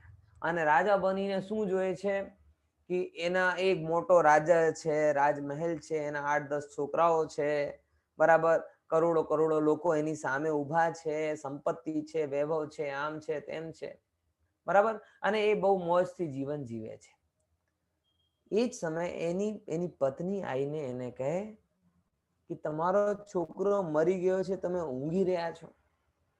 અને એ સમયે એનો નીંદ તૂટે. એને સ્વપ્ન કેવો હતો? જોરદાર હતો, એવો લાગતો હતો જેમ કે રિયલમાં હોય. તો એ સમયે વિચાર કરે છે કે મને ખબર નથી પડતી હું કોના માટે રડું, કે જે એક છોકરો મારો મરી ગયો છે એના માટે રડું, કે જે મારા સપનામાં 8-10 છોકરાઓ હતા ને કરોડોનો રાજપાટ વૈભવ હતો એ છૂટી ગયે એના માટે રડું. કેમ કે જ્યારે હું સપનામાં હતો ત્યારે મને એ રિયલ લાગતું હતું, અને જ્યારે આંખ ખુલી તો એ સપનું લાગે છે. બાકી એવું પણ બની શકે કે એ રિયલ હોય ને આ સપનું હોય, આવું બની શકે ને. તો ખરેખર તો હું જો જોવા જાઉં તો ના તો એ સપનાના છોકરા મારા થયા, ના વાસ્તવમાં મારા છોકરા મારા થયા. હું તો એ સમયે પણ આત્મા હતો, આજે પણ આત્મા છું, અને અનંતકાળ પછી પણ શું રહેવાના છું? આત્મા જ રહેવાના છું. પણ જે આપણે સ્વરૂપને ભૂલી ગયા તો એકનો દુઃખ અને એકનો સુખ થાય છે. એનાથી શું થાય? મેં ભ્રમ્યો અપનપો, વિસર્યા, પોતાની જાતને ભૂલી ગયો. ક્યારે યાદ જ નથી આવતો 24 કલાકમાં કે હું આત્મા છું. અને શું કર્યું? અપનાએ વિધિ ફલ પુણ્ય પાપ, કે એ ભૂલને લીધે ઘણી જગ્યાએ હું ક્યારે પાપમાં પડું, અને પાપ કરતા કરતા થોડુંક ભય લાગે, અરે રે બાપરે બહુ પાપ કરી લીધું. તમે જોજો ને, જે લોકો ડોન વોન હશે ને એટલા બધા ગણપતિમાં ચંદા આપશે. કેમ કે એમના અંદરમાં એ બીક રહે છે, તું પાપ તો બહુ કરું છું. જેટલા પણ ડોન ટાઈપ લોકો હશે એ થોડું ઘણું ધર્મ પણ કરે છે. કેમ કે પાપ કરતા કરતા એને બીક લાગે, અને બીક લાગે અરે બહુ પાપ કરું છું, કંઈક તો સારું કામ કરવું જોઈએ ને, તો થોડુંક પુણ્ય પણ કરી દે, કે જેનાથી પાપ વધારે થઈ જાય તો પુણ્યથી બેલેન્સ થઈ જાય. અપનાએ વિધિફલ પુણ્ય પાપ. પછી એ શું કર્યો? નિજકો પરકો કરતા પીછાન, કે હું નિજકો પરકા, નિજકો પોતાને બીજાનો કરતા માને, બીજાને પોતાનો કરતા માને, અને પરમે અનિષ્ટતા ઇષ્ટઠાન, કે કોઈકને સારો ગણે ને કોઈકને ખોટો ગણે. અરે પ્રભુ, જગતમાં સારો ને ખોટો નામનો કોઈ દ્રવ્ય નથી. જગતમાં કોઈ પણ દ્રવ્ય સારો ખોટો નથી. બધા દ્રવ્યો જ્ઞાનનો જ્ઞેય માત્ર છે. બરાબર ખ્યાલમાં આવે? પણ આ બધું હું ભૂલી ગયો. મને જ્ઞાનના જ્ઞેય નથી દેખાતા, જગતમાં મોંઘું સસ્તું દેખાય. બોલો, વિચાર કરીને જો.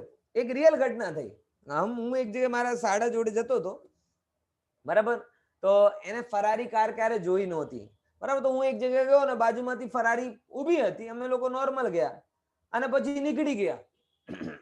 એટલે કાર જતી રહી તો એની પાછળ એક બહુ દૂરથી એક માણસ આવ્યો. અરે અહીંયા કાર ઊભી હતી, ક્યાં ગઈ? મને કેમ?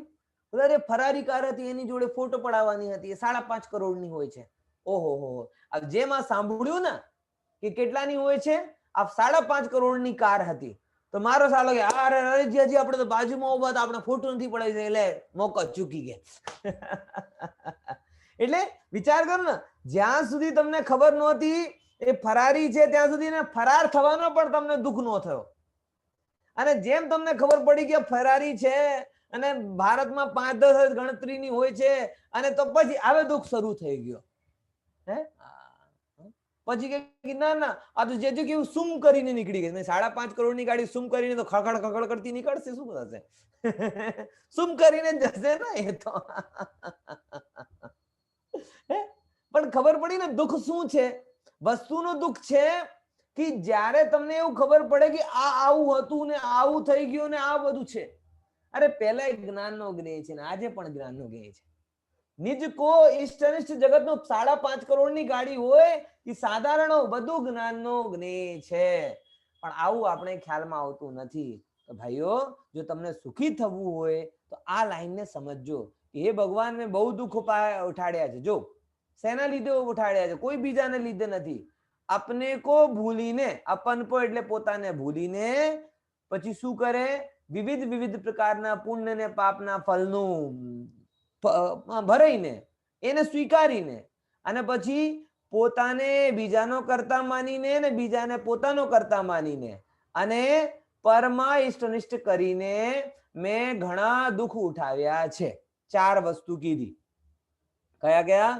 પોતાને ભૂલીને દુઃખ ઉઠાડ્યા, પુણ્ય ને પાપ ને ફળ ને ભોગીને દુઃખ ઉઠાડ્યા, કરતા બનીને દુઃખ ઉઠાડ્યા અને ઇષ્ટ અનિષ્ટ બુદ્ધિ રાખીને દુઃખ ઉઠાડ્યા. આ બધા કારણોથી મેં દુઃખ ઉઠાડ્યા છે. બરાબર? ખ્યાલમાં આવે છે? ચલો, એ 3 પદોનો અર્થ થઈ ગયો. કોઈ ક્વેરી હોય તો પૂછો, નહીં તો 2 મિનિટનો ગેપ, પછી આપણે 6 આવશ્યક વાળું લેસન શરૂ કરીશું. 2 મિનિટનો ગેપ રહેશે.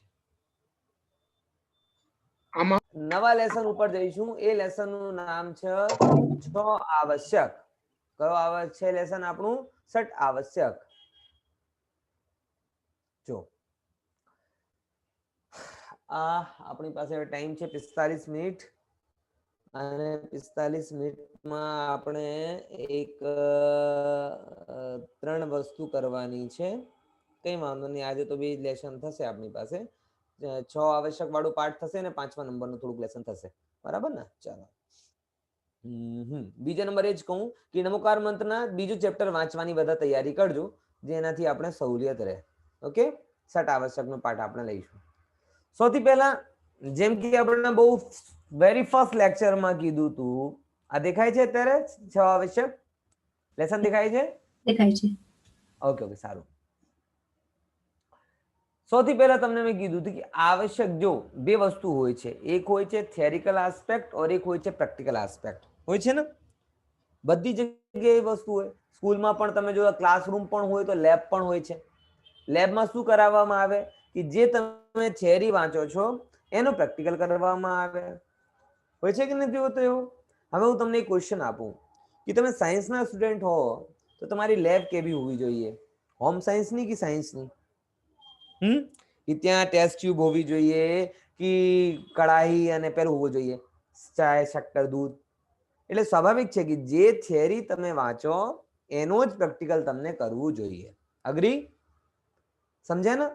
હવે 7 તત્વ થઈ એક જાતિની તમારી થિયરિકલ એપ્રોચ અને 6 આવશ્યક શું છે? તમારી પ્રેક્ટિકલ એપ્રોચ. હવે તમે કોઈ એમ કહે કે ના હું ક્લાસ તો 6 આવશ્યકની ભણીશ અને પ્રેક્ટિકલના નામે જીવન હોમ સાયન્સનો જીવીશ, તો તમારા સાયન્સના સિદ્ધાંતમાં મહારત આવશે ક્યારે? માસ્ટરી આવશે? કે જે ચીજ તમે ભણો એની તમે પ્રેક્ટિસ જ ના કરો તો તમને માસ્ટરી આવશે નહીં.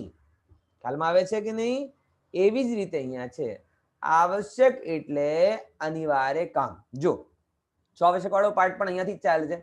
જેમ 7 તત્વનો લેસન શરૂ થયો હતો ને, બધા પ્રાણીઓ સુખ ચાહે છે અને સુખની ઈચ્છા કરે છે, એ અહીંયાથી પણ એ ચાલે. એનાથી શું સિદ્ધ થાય? જો પ્રવચનકાર શું કહે છે કે સંસારના બધા પ્રાણીઓ સુખ ચાહે છે અને દુઃખથી ડરે છે અને તે દુઃખોથી બચવાનો માટે ઉપાય પણ કરે છે. બરાબર? એટલે અહીંયાથી જૈન ધર્મની એક એક વાત એટલા માટે છે કે તમે દુઃખી છો તો તમે સુખી થાઓ. બરાબર? પણ પ્રોબ્લેમ એ છે કે સુખ બધા જ ઈચ્છે છે, પણ 2 પ્રોબ્લેમ છે કે એને સુખની ખબર નથી અને કઈ રીતે મળશે એની પણ ખબર નથી. દુઃખ કેવી રીતે જશે એની પણ ખબર નથી. બરાબર ને? તો જે સુખી છે અને જેને બધા દુઃખોને દૂર કરી દીધું છે એવા જિનેન્દ્ર ભગવાને એક માર્ગ બતાવ્યો છે અને એ માર્ગ પર ચાલીને બધા સુખી થઈ શકે છે. બરાબર? તો એ ઉપાય પહેલા આપણે એ માર્ગ જાણવાનો જરૂરી છે.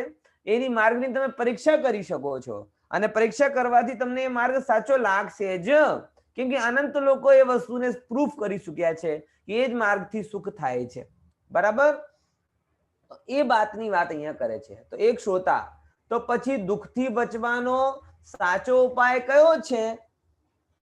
જે તમારો પ્રશ્ન હતો ને ભાઈ, કે દુઃખથી બચવાનો સાચો ઉપાય શું છે? તો કહે છે આત્માને સમજીને તેમાં લીન થવું તે જ સાચો ઉપાય છે અને એ જ નિશ્ચયથી આવશ્યક કર્તવ્ય છે.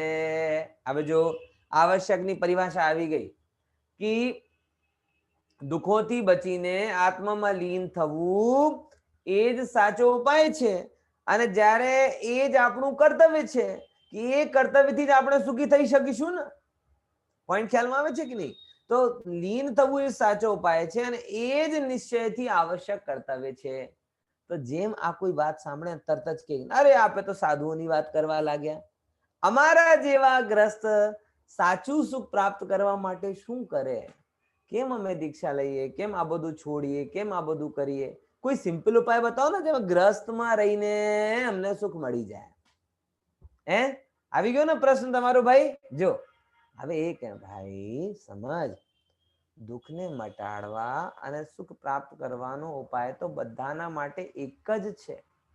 તમે કહો ભાઈ, તમારા ખાનામાં, ભોજનમાં, જમણવારમાં જો શું કહેવાય કે સાકર નાખવાથી, ખાંડ નાખવાથી ગળપણ મીઠાશ આવતી હોય તો મારા જમણવારમાં મરચા નાખવાથી તો ગળપણ ના આવે ને. મારા જમણવારમાં પણ મને ખાંડ જ નાખવી પડે. ખાંડ નાખ્યા વગર મારો ભોજન ક્યાંથી આમ ગળ્યો થશે? ખબર પડી કે નહીં પડી શું કહેવા માંગુ છું? કોઈનો પણ જમણવાર હોય જગતમાં, જો એને જમણવારને મીઠું કરવું છે તો બધાને શું કરવું પડે? સાકર જ નાખવી પડે. હવે એ અંતર છે કે તમે મિષ્ઠાન બનાવો તો તમને વધારે શું કહેવાય એની જરૂર પડે કે આખો પહેલો તમને શું જોઈશે? એમાં આખો ગળ્યું જોઈશે. અને જો તમે નોર્મલ બનાવો તો ઓછા ગળપણમાં ચાલે. એટલે મીઠાશનો કારણ એક જ છે, ખાંડ. પણ એ ખાંડ જેની પાસે જેટલી છે એ પ્રમાણમાં એ નાખીને ગળ્યું કરે. હવે જો શુગર વાળો પેશન્ટ હોય ને એને ગળ્યું ગમે તો ખરો, પણ એ પામે કેવી રીતે? તો એ સુગર ફ્રી વાળી શું કહેવાય એ ગોળીઓ નાખે, એ પ્રમાણે ખાય છે. જેને કોઈ ડાયાબિટીસ પ્રોબ્લેમ નથી એ વધારે ખાય છે. પોઈન્ટ સમજાવે?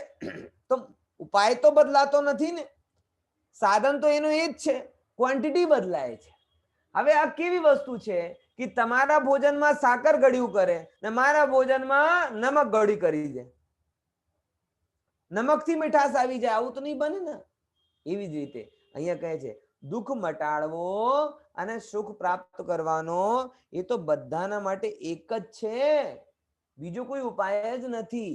હવે શું છે એ વાત જુદી છે કે મુનિરાજ પોતાના ઉગ્ર પુરુષાર્થથી આત્માનું સુખ વિશેષ પ્રાપ્ત કરી લે છે અને ગ્રસ્ત પોતાની ભૂમિકા પ્રમાણે અંશે સુખ પ્રાપ્ત કરે છે. ખબર પડી શું વાત કરી અહીંયા?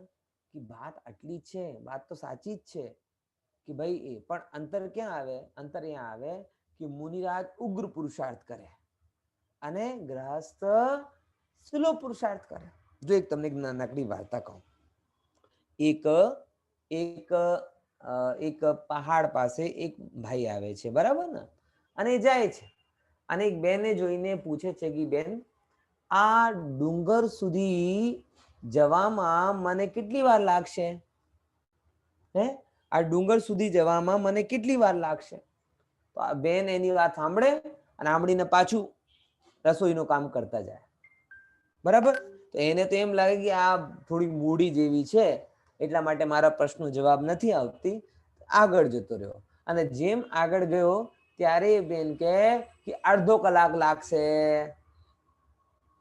અડધો કલાક લાગશે તો પછી એના મનમાં પ્રશ્ન કે એટલી વારથી હું એમની પાસે પૂછતો હતો કેટલી વાર લાગશે, કેટલી વાર લાગશે, ત્યારે તો જવાબ આવ્યો નહીં. અને જેમ મેં જવાની વાત કરી ત્યારે જવાબ આપી દીધું. આવું કેમ કર્યો? તો એ બેન બહુ જ હોશિયાર હતી. એ બેને બહુ સરળ ભાષામાં એક વાત કહી. કઈ વાત?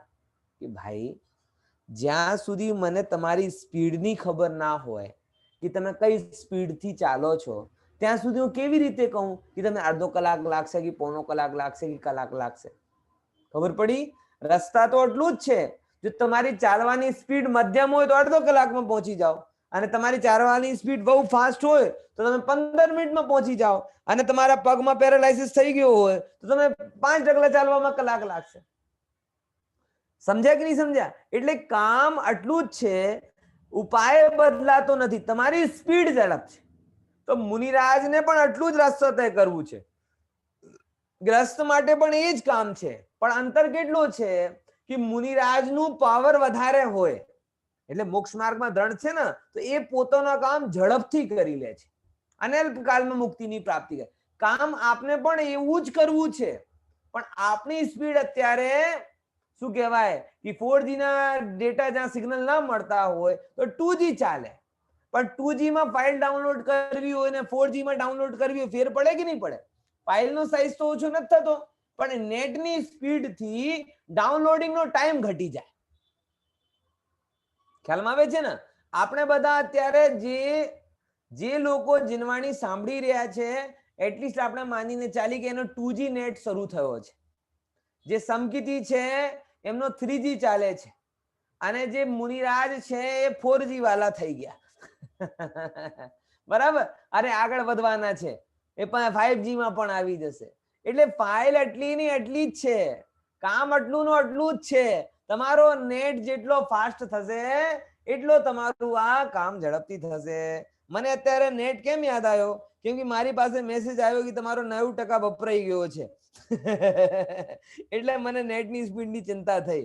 બરાબર ને? જો હા, તો ક્યાં ગયો? તો સાધુઓની વાત કરવા લાગ્યા.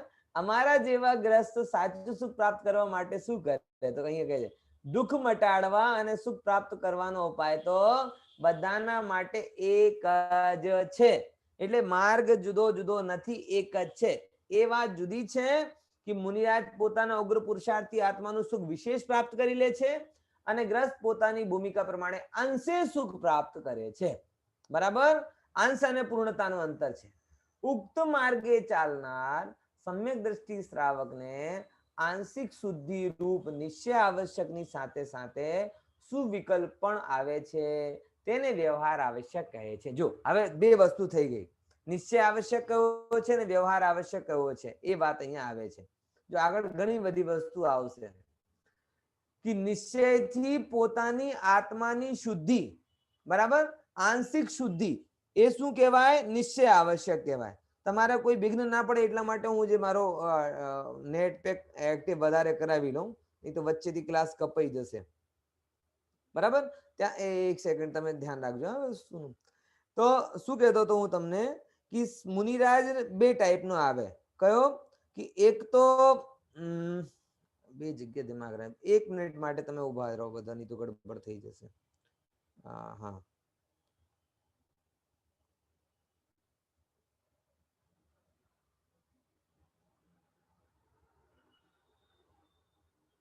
ક્યાં ગયો? તમે જ્યાં સુધી વાંચો ને, 1 સેકન્ડ રિચાર્જ કરાવ્યું, નહીં તો ગડબડ થઈ જશે.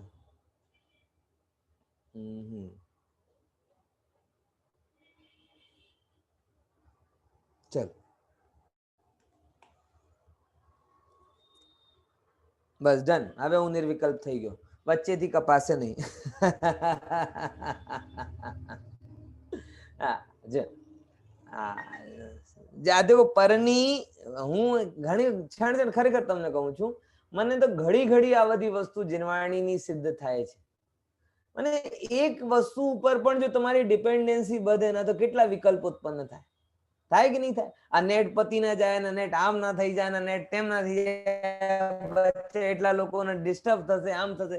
એટલી વારમાં તો કેટલા વિકલ્પ આવી ગયા. અને જેમ આટલા વિકલ્પ આવ્યા, તો જે સ્વાધ્યાય કરવામાં પણ એકાગ્રચિત્ત નહોતો રહેતો, કે બધાનો અંતરાય પડી જશે. એટલે તમે સમજો છો ને કે સંસારમાં હિત કરવાની ઈચ્છા પણ અહિત કરનારી છે. ખ્યાલમાં આવે છે કે નહીં? આ વસ્તુને સમજો. હિત કરવાની ઈચ્છા પણ અહિત કરનારી છે.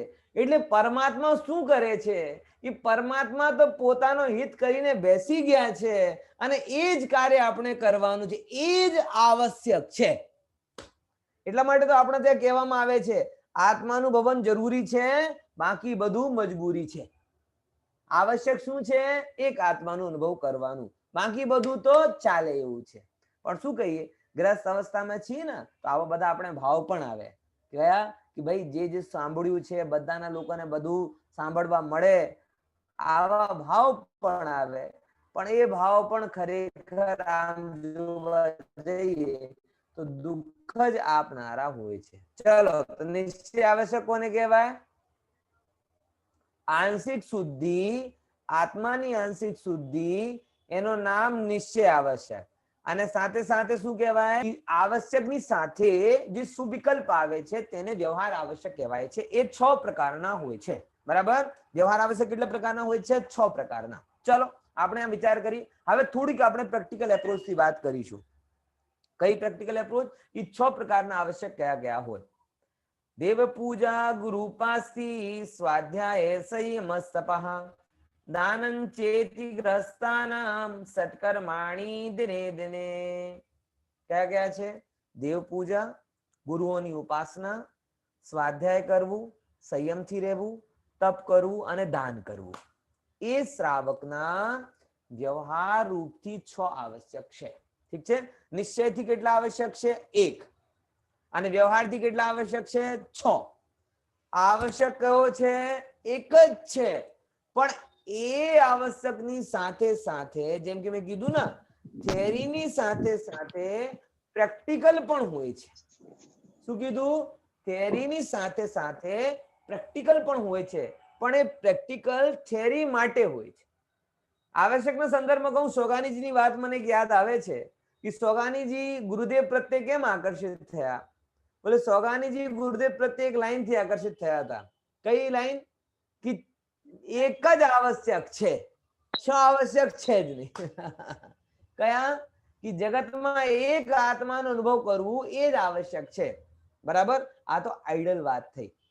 પણ પ્રેક્ટિકલી શું છે કે જ્યારે કોઈ આવો સ્વીકારે છે ને ત્યારે એ વ્યવહારિક જીવનમાં પોતાને એ નિશ્ચય આવશ્યકના યોગ્ય બનાવે છે.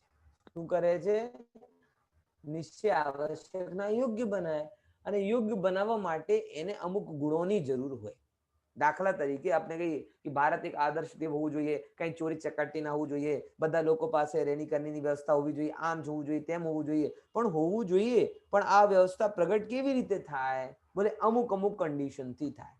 તો આ દશા માટે પણ ભૂમિકા અનુસાર જે ભાવ હોય છે એ ભાવોના 6 પ્રકારતા કહેવામાં આવ્યું છે. જો દેવ પૂજા, સરળ ભાષામાં પહેલા સમજી લઈએ કે જે શ્રાવક હોય એને દેવોનું પૂજન કરવાનો, ગુણગાન કરવાનો ભાવ હોવો જોઈએ કે નહીં હોવો જોઈએ? બોલો.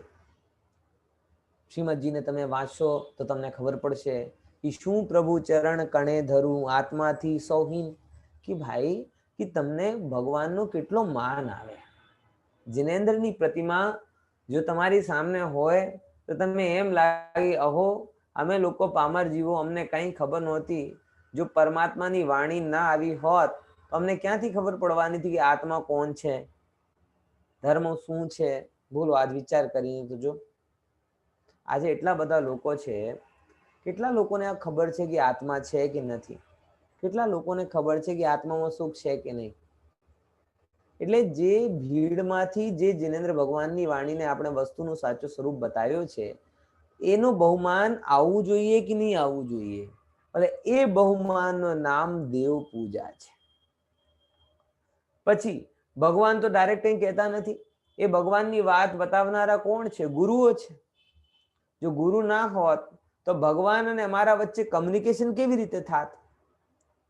એટલા માટે જે ગુરુ છે, જ્ઞાની ગુરુઓ, એમની પણ ઉપાસનાનો ભાવ આપણે હોવું જોઈએ. કેમ કે ભાઈ ભગવાન તો મૂક રૂપે વિરાજમાન હોય છે. તમને સાચી સચ્ચી વાત, ભગવાનની વાત કોણ આપે? એ જ ગુરુ જ આપે. ગુરુના વગર કોઈ આવી વાત કહેવામાં સમર્થ હોતો નથી. એટલા માટે ગુરુઓની ભક્તિ હોવી જોઈએ. પછી ત્રીજા નંબરની વાત, દેવ થઈ ગયા, ગુરુ થઈ ગયા. હવે કદાચિત કોઈ કાલમાં ગુરુ ના મળે, પણ માર્ગ તો રહેવું જોઈએ ને. એટલા માટે શાસ્ત્રો હોય છે, અને એ શાસ્ત્રોનું શું કરવું જોઈએ? આપણે સ્વાધ્યાય કરવું જોઈએ. તો દેવ, શાસ્ત્ર, ગુરુ સંબંધી 3 મુદ્દા થઈ ગયા, બરાબર. હવે એ બધું કરીને પણ જો બધું જેમ કહેવાય ને લૌકિકમાં કે ભાઈ સાંભળવાનું બધાની, પણ કરવાનું પોતાનો મનનો, ધાર્યા જ કરવાનું. તો આવી રીતે થોડી વાત થાય કે જેમ કે કોઈ કહે કે ભાઈ કોઈ ઝઘડા માટે બધાને પંચોને ભેગો કર્યો કે જો બધું ઝઘડું થયો ને પંચો આ બોલાવો ને પંચોથી સમાધાન કરાવીશું. પંચ હોય છે ને, પહેલાના ગામમાં પંચ આવીને શું કરતા હતા? ઝઘડાના વિવાદનું સમાધાન કરતા હતા. તો પંચોને બોલાવે અને પહેલો માણસ એ કહે કે ભાઈ 5 પંચોની વાત સર માથે, મગર થશે તો એ જ જે હું ઈચ્છું છું. તો બોલો, પંચોને બોલાવવાનો કોઈ મતલબ થયો? બધા શું કહેશે કે જ્યારે મારે માનવું જ નહોતું તો પછી બોલાવવાની શું જરૂર છે? એમ દેવ કહે છે આત્માનો અનુભવ કર, ગુરુ કહે છે આત્માનો અનુભવન કર. સ્વાધ્યાય કરશે તો તને ખબર પડશે કે આત્માનો અનુભવન જ કરવું. પણ તું તારા ઉપર સંયમ ના રાખે, ઇન્દ્રિયોના વિષયોમાં તને મજા પડતી હોય તો પછી કોણ તને આત્માનું અનુભવન કરાવી શકશે? એટલા માટે ભગવાનની વાણી પણ હોય, જેમ કે મોટી ફરારી ગાડી પણ હોય, એમાં પણ બ્રેક જરૂરી છે. બ્રેક ના હોય તો ફરારી બી નકામી છે. એમ સંયમ હોવું જોઈએ. પછી તપ, બોલે સંયમ તો થયો, પછી તપ એટલે દ્રઢતા. તમારા અંદરમાં જો દ્રઢતા ના હોય તો તમે કેવી રીતે કામ કરી શકશો? એટલે તપ પણ કરવું જોઈએ. તપ ઇન ધ સેન્સ 2 ટાઈપના તપ હોય. એક તો તપ તમારું અંતરંગ તપ હોય, એક બહિરંગ તપ હોય. બહિરંગમાં અનશનાદિ આવે, અંતરંગમાં તમારા સ્વાધ્યાય, પ્રાયશ્ચિત, વિનય. જો સમજો, પોતાની ભૂલ કેવું એ પણ તપ છે. વિનય કરવું એ પણ તપ છે. એક જગ્યા આમ બેસીને સ્વાધ્યાય કરવું એ પણ તપ છે. પણ જગતના જીવોને અનશન જ તપ દેખાય, બાકી કઈ તપ દેખાતો જ નથી. ખ્યાલમાં આવે છે ને? તો તપ પણ કરવું એ તપ ધર્મ તમે ઘણું સાંભળ્યું હશે. પછી 6 નંબરમાં વસ્તુ આવે દાન. એ સમજો કે ભાઈ આ તમને ઈચ્છાઓ રોકી લીધી, બરાબર, દ્રઢ થઈ ગયા. પછી તમારે આજુબાજુ તમે જોશો કે ઘણી બધી વસ્તુ વધારે છે કે નહીં? આપણે સોચો, વિચારો તો તમને ખબર પડશે કે ઉપભોગની વસ્તુઓ જેનો તમે ઉપભોગ કરી શકશો એ તો ઓછી જ છે, એ બહુ ઓછી છે. પણ અનુપભોગની વસ્તુ જે તમારા ક્યારેય કામમાં લાગવાની નથી એવી વસ્તુઓ ઘણી છે કે નહીં?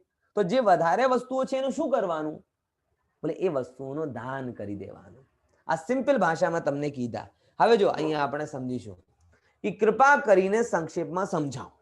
અત્યારે તો મેં તમને કીધું, પણ તોય હજી શાંતિથી આપણે સંક્ષેપમાં એ બધી વસ્તુને સમજીશું. જો જ્ઞાની પૂજન કોણ? જ્ઞાની શ્રાવકના યોગ્ય આંશિક શુદ્ધિ નિશ્ચયથી ભાવદેવ પૂજા છે.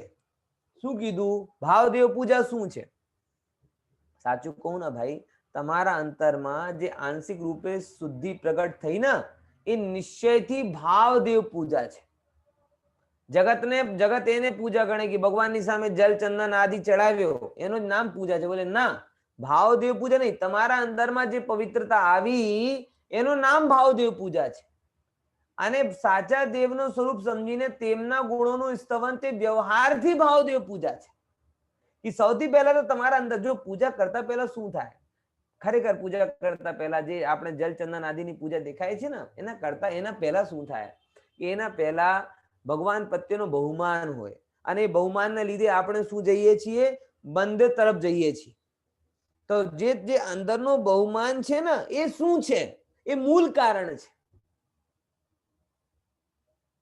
કે તમારા અંદરમાં કોઈ જિનેન્દ્રનો બહુમાન ના હોય તો તમે મંદિર કેમ જાઓ? દેરાસર કેમ જાઓ? અને પછી મંદિર જશો તો પછી શું કરશો? કે જે ગુણોને લીધે તમારો માન, તમને માન છે ભગવાનનો, એ ગુણોનો તમે ગુણગાન કરીશું. તો જે ભગવાનના ગુણોનો માન છે એ આંશિક શુદ્ધિ, એનું નામ નિશ્ચયથી ભાવદેવ પૂજા. એના આધારથી પછી તમે એમના ગુણોનું ગુણગાન કરશો, એ કહેવાય છે વ્યવહારથી દેવ પૂજા. અને પછી જ્ઞાની શ્રાવક વિતરાગતા અને સર્વજ્ઞતા આદિ ગુણોનું સ્તવન કરતા વિધિપૂર્વક અષ્ટદ્રવ્યથી પૂજન કરે તેને શું કહેવાય છે? દ્રવ્ય પૂજા કહેવાય છે. આ બધું થયો. અને આ કર્યા પછી જે શ્રાવક હોય છે એ સાચા અર્થમાં પ્રોપરલી જિનેન્દ્રનું ગુણગાન કરે, સ્તવન કરે, ભક્તિ કરે, એને શું કહેવાય છે? વ્યવહારથી દ્રવ્ય પૂજા કહેવાય છે. બરાબર? 3 વસ્તુ આવી ગઈ. દ્રવ્ય પૂજા, વ્યવહારથી, દેખો, નિશ્ચયથી ભાવદેવ પૂજા, વ્યવહારથી ભાવદેવ પૂજા, અને પછી બીજા નંબરમાં શું કહેવાય? વ્યવહારથી દ્રવ્ય પૂજા. એ દ્રવ્ય પૂજા આપણે કહીએ. ફરીથી ભાવ પૂજા, એક ભાવ પૂજાના 2 પોર્શન બને, નિશ્ચયથી અને વ્યવહારથી. અને દ્રવ્ય પૂજા તો પોતે વ્યવહારમાં જ છે. ક્લિયર? ફરીથી એ 3 વસ્તુ સમજી લો. સમજ્યા કે નહીં? તમે સમજો? 6 આવશ્યકની વાત ચાલે છે. જેમ કે કોઈ 100 માંથી 33 માર્ક લાવે તો પાસ કહેવાય. એમ આપણા જીવનમાં જો 6 આવશ્યક પાલન ના થતા હોય તો આપણે એકંદરે શું થઈ ગયા? ફેલ જ થઈ ગયા. એટલે આ 6 આવશ્યકને શાંતિથી વિચારવાનું, અને એમ પણ વિચારવાનું કે એ આવશ્યકોમાંથી હું કેટલો પાલન કરું છું. મને એ વસ્તુ સમજ નથી પડતી. તમે તમારા પુત્રને દિવસમાં કેટલી વાર યાદ કરો? પતિને કેટલી વાર યાદ કરો? પત્નીને કેટલી વાર યાદ કરો? માતા પિતાને કેટલી વાર યાદ કરો? બધાની યાદ તમને આવે, પણ પરમાત્માની યાદ ના આવે. આ પોસિબલ? જો પરમાત્મા પ્રત્યે પ્રેમ હોય તો એમનો સ્મરણ આવ્યા વગર રહેતો નથી. અને અહીંયા તો લોકડાઉનમાં એક હોટલોની યાદ આવી લોકોને કે બતાવો, હોટલમાં જમવા નથી જઈ શકતા, પણ લોકડાઉન દરમિયાન 2 મહિના સુધી દર્શન નથી મળ્યા, એનો ક્યારેક ખેદ નથી થયો? બોલો, વિચાર કરીને જો. બીજાને કોઈને મળવા નથી ગયા એનો દુઃખ થાય છે. બતાવો, લોકડાઉન ને લીધે મળવા નથી ગયા, પણ જિનેન્દ્રના દર્શન નથી કર્યા. કેવી રીતે હું કહું કે ભાઈ તમને આ પરમાત્માની માં છે? આ વસ્તુ સમજવું જરા ગંભીરતા. એ કુદરતી છે, એ લાવવું નથી પડતો. જેની મહિમા હોય, જેની ઇમ્પોર્ટન્સ હોય, એનો સ્મરણ, એના પ્રત્યે કંઈ પણ કરવાનો ભાવ, સમર્પણ વાળો ભાવ વ્યક્ત થાય જ. જકાર અર્થમાં કહું છું. માની મહિમા હોય તો છોકરો માં પાછળ કંઈ પણ કરી શકે. માને છોકરાની મહિમા હોય છે તો છોકરા પાછળ કોઈથી પણ શું કરે? કંઈ પણ કરવા માટે તૈયાર થઈ જાય. ખ્યાલમાં આવે છે કે નહીં? આવી રીતે વસ્તુનું સ્વરૂપ છે. તો 3 વસ્તુ ક્લિયર થઈ ગઈ. પેરા નંબર દેવ પૂજા 1 પોઈન્ટ. દેવ પૂજામાં 2 ફાટા પડ્યા.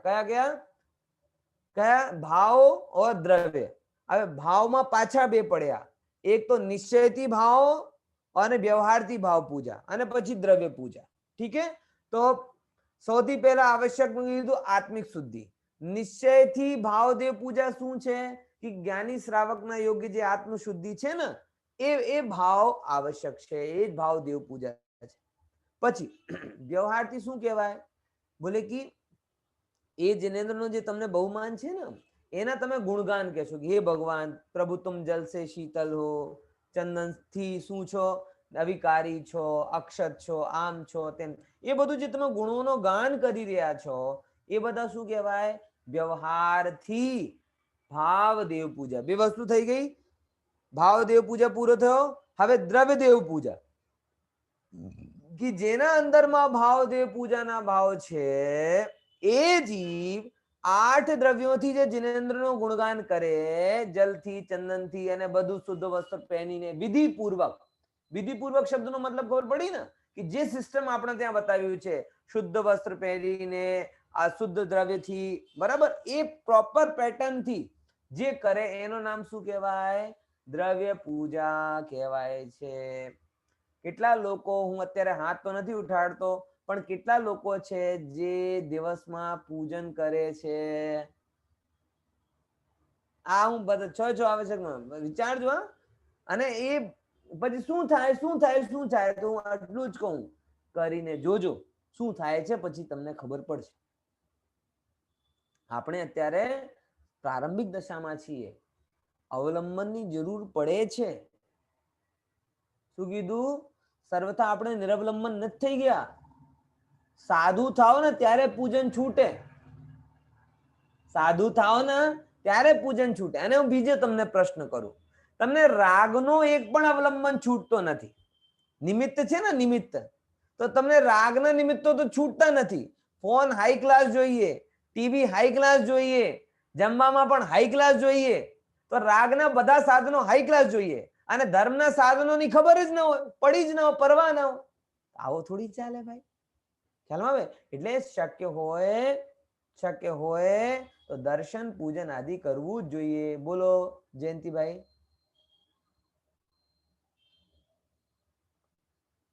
સોરી, જલ્દી બોલો. હા હા. બોલો. કહું છું, મુનિરાજ ને સાચા નિશ્ચય ભાવ પૂજા હોય ને? ના, એમને નિશ્ચયમાં તો અંતર છે જ નહીં. એમને આત્મ શુદ્ધતા હોય, એને તમે જે નામથી કહેવું હોય એ નામથી કહો. તમે 6 આવશ્યકનો નિશ્ચયપરક પોર્શન જોશો ને તો એમાં અંતર નથી. 6 આવશ્યક સરખા છે નિશ્ચયથી, અંતર વ્યવહારમાં પડે. એટલે બરાબર? આપણે મુનિરાજ ને જે આપણે કહીએ છીએ કે એને પૂજા એમને નથી હોતી, 6 પણ આવશ્યક એમના શું છે? વંદના હોય. 28 મૂળ ગુણોમાં વંદના હોય, સ્તવના હોય. તો વંદના ને સ્તવના એમની કમ્પલસરી હોય, એ મૂળ ગુણોમાં આવે. બરાબર ને? પણ પૂજન આદિ એમને, કેમ કે પૂજનમાં શું દ્રવ્ય આદિની જરૂર પડે ને, તો એ એમના માટે સાવધી ક્રિયા થઈ જાય. હા, એટલે બોલો. મારો કહેવાનો ભાવ એ છે કે મુનિરાજ પોતાના આત્મામાં લીનતા છે જેટલી હા. એ નિશ્ચય ભાવ પૂજામાં ના આવી જાય. નિશ્ચય, હું ફરી તમને કહું, નિશ્ચયમાં કઈ અંતર નથી. નિશ્ચયના 6 આવશ્યક સરખા, નિશ્ચયથી મુનિ સરખા, નિશ્ચયથી શ્રાવક, નિશ્ચયમાં અંતર છે જ નહીં. સમજો? એટલે તમે બધા લોકો જાગૃત છો ને, જાગૃત, તો જાગૃતમાં બધાની પ્રવૃત્તિ જુદી જુદી હોય, પણ અસંખ્યાતો લોક સ્વપ્ન નીંદમાં તો બધાની પ્રવૃત્તિ સરખી હોય ને. તો જ્યારે તમે નીંદ લો છો, 8 અબજ આબાદીની નીંદ સેમ હોય, પણ જાગૃતિ જુદી જુદી હોય. એમ સાધકોની નિશ્ચય દશા તો સરખી હોય, વ્યવહાર દશામાં અંતર હોય. ખબર પડી કે નહીં પડી? હા હા. બીજું વૈશાલી બેનો કોઈ પ્રશ્ન આવે તો ઝડપથી બોલો, તો પછી હું આગળ લઉં. હા, આ જ પ્રશ્ન હતો સર. પણ સર પ્રશ્ન. તમે એમ કીધું ને કે મુનિરાજને પૂજન ન હોય, મુનિરાજ એવરેજ, પણ નિશ્ચયથી તો પૂજન હોય જ. એને પૂજન નથી કહેવામાં આવતા. વાત એ છે, જે નિશ્ચય જે હોય ને એ નિશ્ચય હોય છે, એને પૂજન શબ્દથી નથી, એ શુદ્ધિ હોય. સમજો? શુદ્ધિ ને પછી તમે કોઈ પણ નામથી કહો, વાત જુદી છે, પણ એકચ્યુઅલી એની શુદ્ધતાની દશા હોય. હે ને? ચાલો, સરસ. અહીંયા આવી ગયા આપણે. હે ને? ચાલો, તો 3 વસ્તુ ક્લિયર થઈ ગઈ. 8 દ્રવ્યોથી પૂજન આ કેવી રીતે છે? એક જો તમે એક કહું તમને કે જીન પૂજન રહસ્ય નામનો એક છે, શું કહેવાય, બુક છે બહુ નાનકડી. તો જીન પૂજન રહસ્ય નામની બુક તમે વાંચશો તો તમને એ બધી વસ્તુ વધારે ક્લિયર થશે. એવું હશે તો હું શેર કરી દઈશ. બરાબર ને? તો આ પણ સેલ્ફ સ્ટડીમાં રાખજો, જો કદાચ તમારી પાસે ટાઈમ હોય તો. હવે જો અહીંયા નિશ્ચયથી જો એવી જ રીતે થઈ ગયા. હવે એવી જ રીતે હવે જો નિશ્ચયથી ગુરુ ઉપાસના અને નિશ્ચયથી દેવ પૂજા સરખા. એવી જ રીતે જ્ઞાની શ્રાવકને યોગ્ય આંશિક શુદ્ધિ એ નિશ્ચયથી ગુરુ ઉપાસના. જ્ઞાની શ્રાવકને યોગ્ય જે આંશિક શુદ્ધિ છે એ નિશ્ચયથી ગુરુ ઉપાસના છે. બરાબર? અને ગુરુનું સાચું સ્વરૂપ સમજીને તેમની ઉપાસના કરવી તે વ્યવહારથી ગુરુ ઉપાસના છે. હવે જો બે વસ્તુ થઈ ગઈ. અહીંયા ગુરુ ઉપાસના, પહેલા નંબરનો પ્રશ્ન આવે કે ગુરુની ઉપાસના કરવાની જરૂર શું છે? તો દેખો, એક વસ્તુ સમજો કે જે વસ્તુમાં તમે સંવેદનશીલ હો ને એમાં તમે કોઈ રિસ્ક લેવા નથી માંગતા. તમે જો કોઈ પોતાના હાર્ટ સર્જરી કરાવી હોય, તમે કોની પાસે જશો? જે જીવનમાં ફર્સ્ટ ટાઈમ હાર્ટ સર્જરી કરી રહ્યો એની પાસે, કે રોજના 10 હાર્ટ સર્જરી કરતો એની પાસે? કેમ? કેમ કે તમારા જીવનની તમને કદર છે. બરાબર ને? એમ જ્ઞાનીને પોતાના રત્નત્રયની કદર છે. તો એટલા એવા વ્યક્તિ પાસે જશે આત્માનુભવન માટે, કે જેને ક્યારે આત્માનુભવન ના કરે એના પાસે કેમ જાય? કે જે દરંતર મુહૂર્તમાં આત્માનુભવન કરતો હોય એવા જીવ પાસે જશે. તો એ જીવ, જેમ કે આપણે ડોક્ટર પાસે જઈને અકડીને વાત નથી કરતા, એ મારી બાયપાસ કરવાની છે, હું તને 2 લાખ રૂપિયા આપીશ, કરી દે મારી. ના, 2 લાખ રૂપિયા આપશો તો એ કહેશો ડોક્ટર સાહેબ બરાબર કરજો ને, સાચવજો ને. એ અંદરનો વિનય ભાવ વ્યક્ત કરશે. એવી જ રીતે જે જ્ઞાની શ્રાવક છે, પહેલા નંબર તો નિર્ગંથ મુનિરાજો પાસે જશે. કેમ? કેમ કે આત્માનું ભવનના માસ્ટર છે, દર અંતર્મુહૂર્તમાં આત્માનું. અને એમની પાસે જઈને શું કરે? વિનયપૂર્વક કે પ્રભુ, અહંકારથી નહીં જાય કે નહીં મને આત્માનું ભવન કરાવી દો, પગમાં પડશે, એમનો માન કરશે, એને માટે કંઈ પણ કરવા માટે તૈયાર કરશે. કેમ? કેમ કે એના અંદરમાં જે આત્માનુભવનની મહિમા છે, જેને આત્માનુભવનની મહિમા છે, એને આત્માનુભવીઓની પણ મહિમા હોય જ છે. બરાબર? જેને ધનની મહિમા છે એને ધનિકની મહિમા આવ્યા વગર રહેતી નથી. એમ જેને આત્માનુભવન જોઈની મહિમા છે એને આત્માનુભવીઓની મહિમા આવ્યા વગર રહેતી નથી. તો એમની પાસે જઈને ઉપાસના કરવી, એ ગુરુનું સાચું સ્વરૂપ સમજીને. ફરી વાત શું કીધી? ગુરુ છે માની લો ના, સવ સાવડમ, બધા સાધુ સારા જ હોય છે, બધા બરાબર જ હોય છે, એમ કરીને માની લો. એને નથી કીધું. સાચો સ્વરૂપ સમજીને પહેલા એ સમજે કે ગુરુ કોને કહેવાય, અને એક વાર સમજી લે પછી ગુરુ પ્રત્યે સમર્પિત થઈ જાય.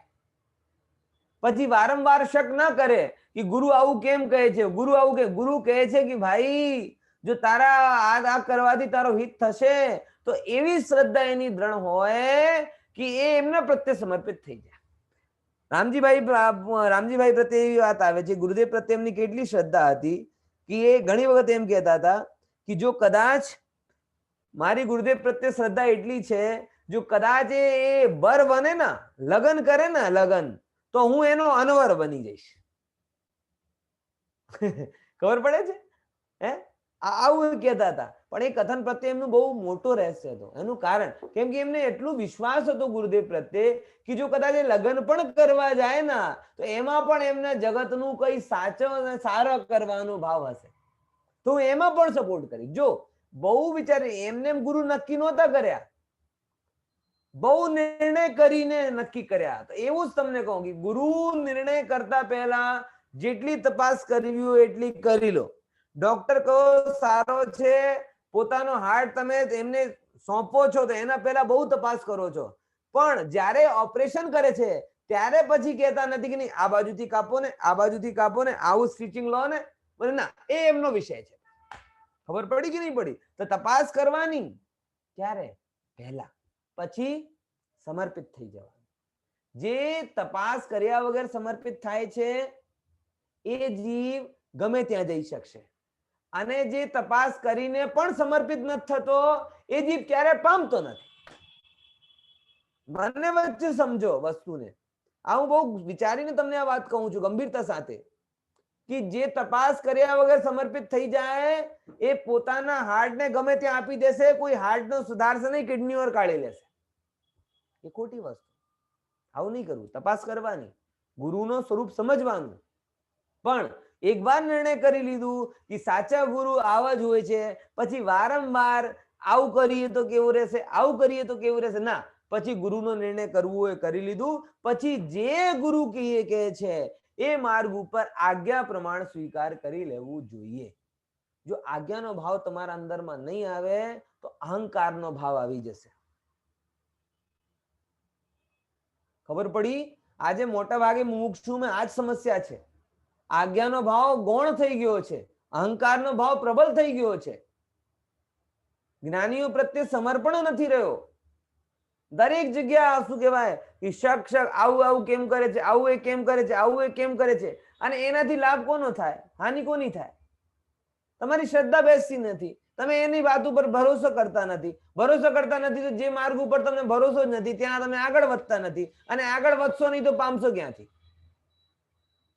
આજે તમે ગૂગલ ઉપર ભરોસો છે, ગૂગલ બોલે કે 200 મીટર પછી રાઈટ વળી જવાનું છે, તો વિથઆઉટ એની ડાઉટ તમે શું કરો છો? You just followed it.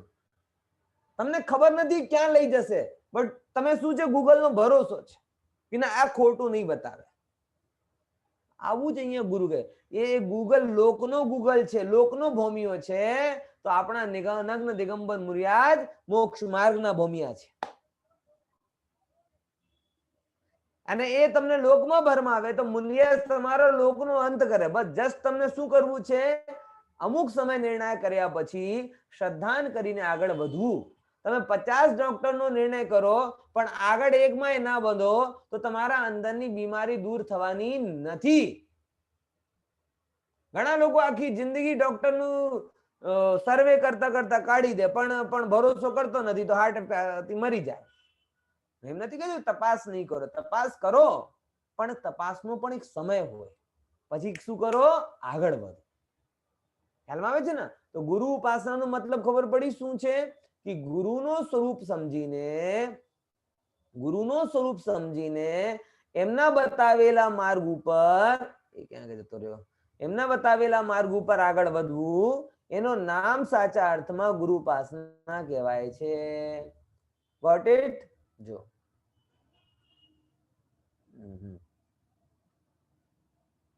હા, પછી જો દેખાય છે ને અહીંયા તેની ઉપાસના કરવી તે વ્યવહાર ગુરુ ઉપાસના છે. બરાબર. તમને પહેલા જ બતાવી દીધું કે અનંત અને સિદ્ધ ભગવાન દેવ કહેવાય છે અને આચાર્ય ઉપાધ્યાય તથા સાધુ ગુરુ કહેવાય છે. બરાબર ને? હવે જો ત્રીજા નંબરનું કયો આવશ્યક છે? દેવ પૂજા, ગુરુ ઉપાસના, સ્વાધ્યાય. આવશ્યક એટલે પર ડે કરનારો, પ્રતિ સમય કરનારો કાર્ય. તો જ્ઞાની શ્રાવકને યોગ્ય આંશિક શુદ્ધિ તે નિશ્ચયથી સ્વાધ્યાય છે. ફરી જો નિશ્ચયમાં કોઈ અંતર આવ્યો? આંશિક શુદ્ધિ એ જ દેવ પૂજા છે, આંશિક શુદ્ધિ એ જ ગુરુ ઉપાસના છે અને આંશિક શુદ્ધિ એ જ સ્વાધ્યાય છે. પણ વ્યવહારમાં અંતર આવે. શું કહે છે? તો જિનેન્દ્ર ભગવાનના કહેલા તત્વનું નિરૂપણ કરનાર. જો એક મુદ્દા શું કીધું કે ભગવાનના કહેલા તત્વનું, કોનું? જે તત્વ ભગવાનને કીધું છે એ તત્વનું નિરૂપણ કરનાર શાસ્ત્રોનું 3 કામ કરવું: અધ્યયન કરવું, મનન કરવું. અધ્યયન એટલે વાંચવું અને મનન એટલે એનું ચિંતન કરવું. ક્લાસ પૂરી થયા પછી 2 કલાક સુધી તમે સાંભળો છો, મનન કેટલો કરો છો? ખરેખર તો એવું હોવું જોઈએ કે 1 કલાક સાંભળો ને 24 કલાક રટન ચાલે.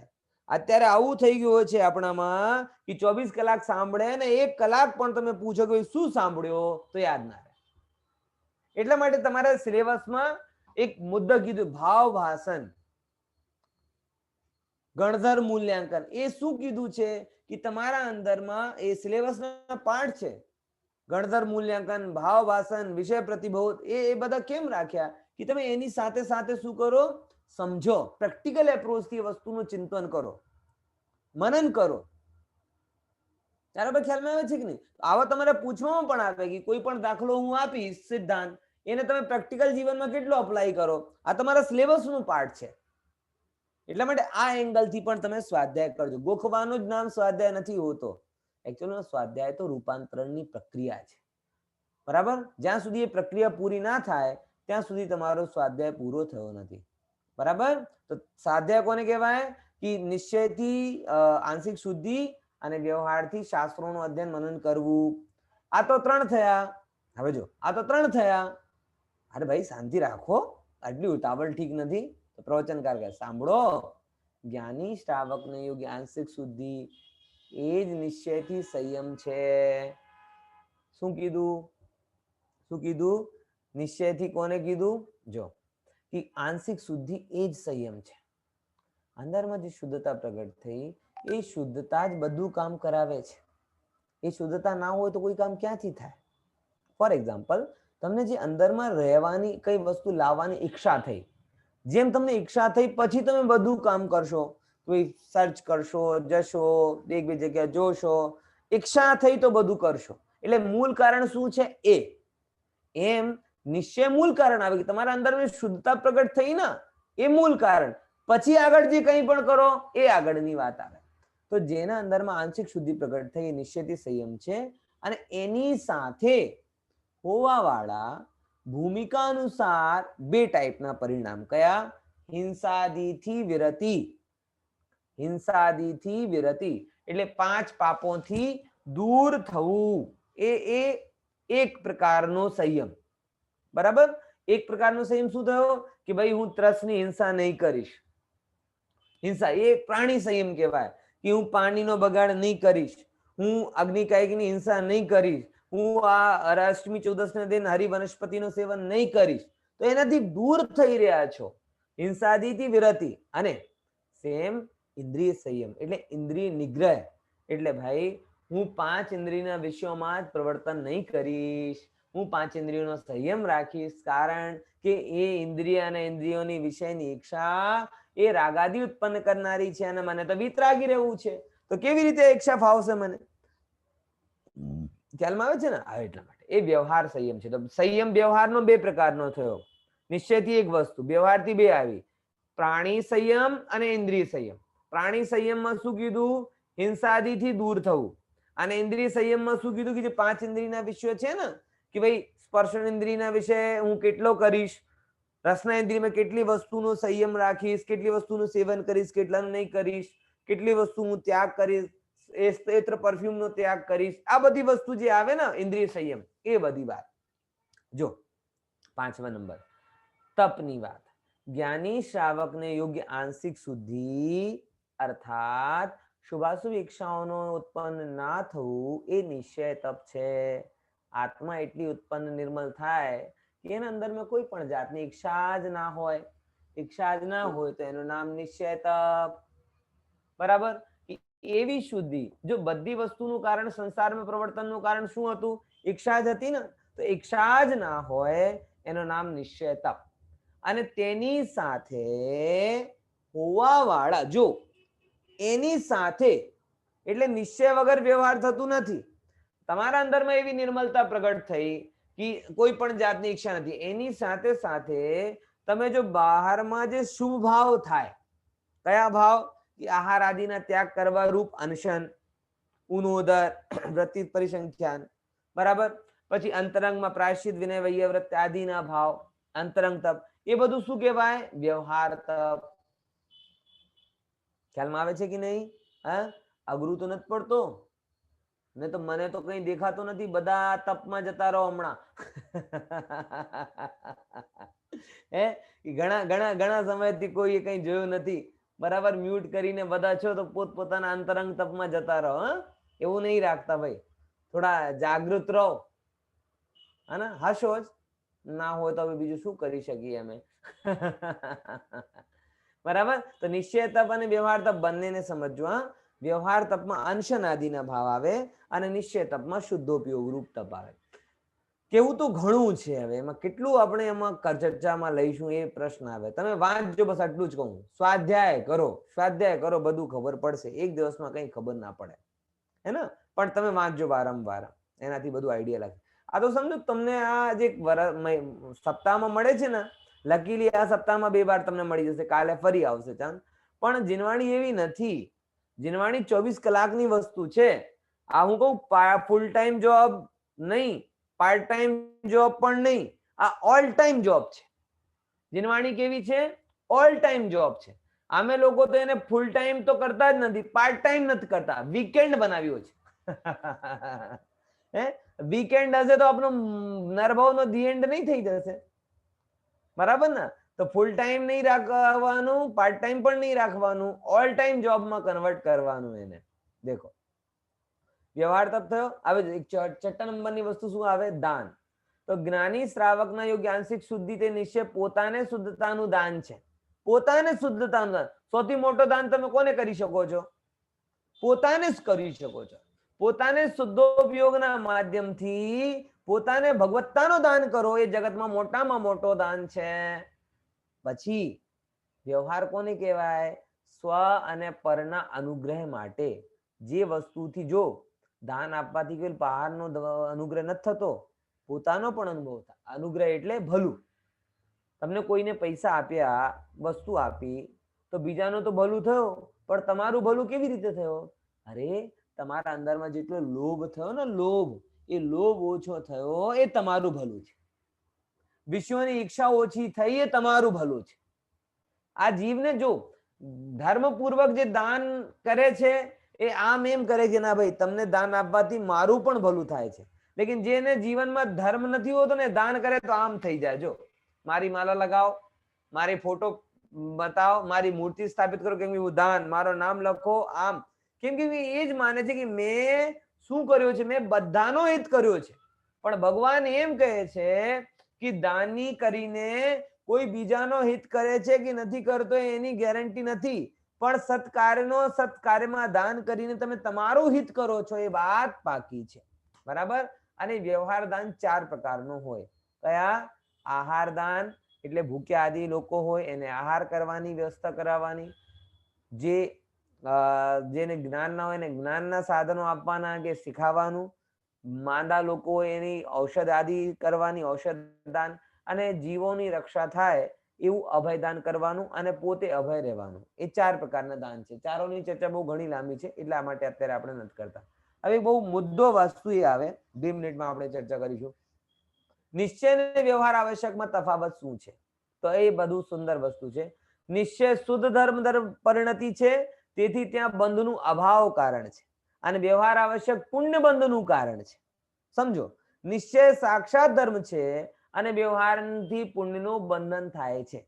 બરાબર. બીજા નંબરની વાત, સાચા આવશ્યક કોને હોય? જ્ઞાની જીવને જ હોય છે.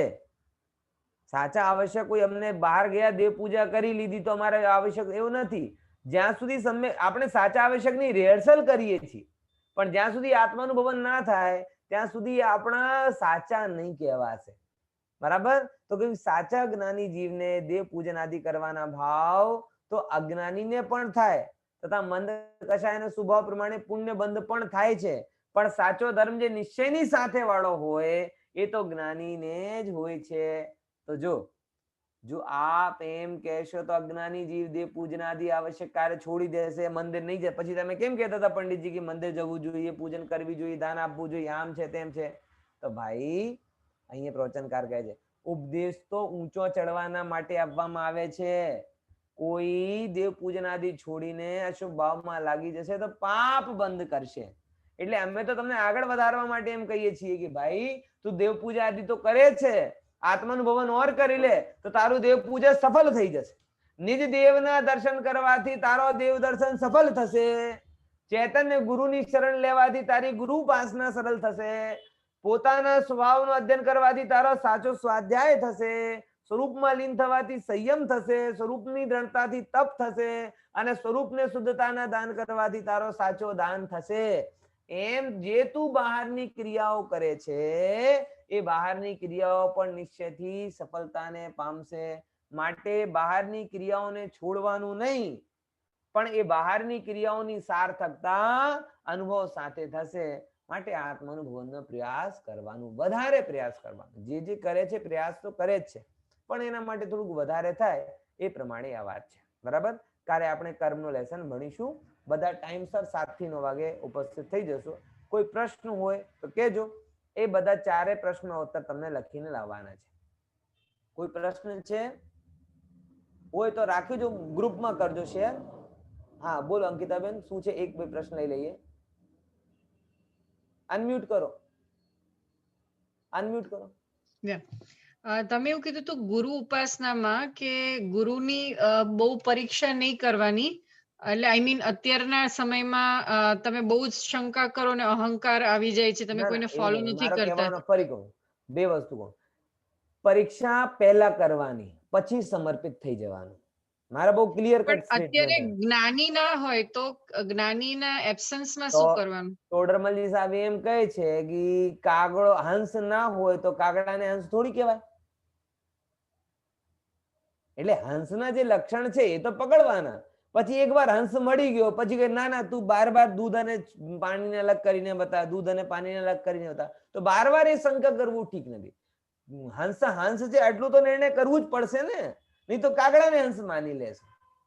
તું કાગડા જ્ઞાનીની એબ્સન્સમાં કોનો ભરોસો કરવો? એટલે આઈ મીન જીનવાણી, જ્ઞાનીના એબ્સેન્સમાં જીનવાણી એક જ આપણી માટે શરણભૂત છે. જીનવાણી.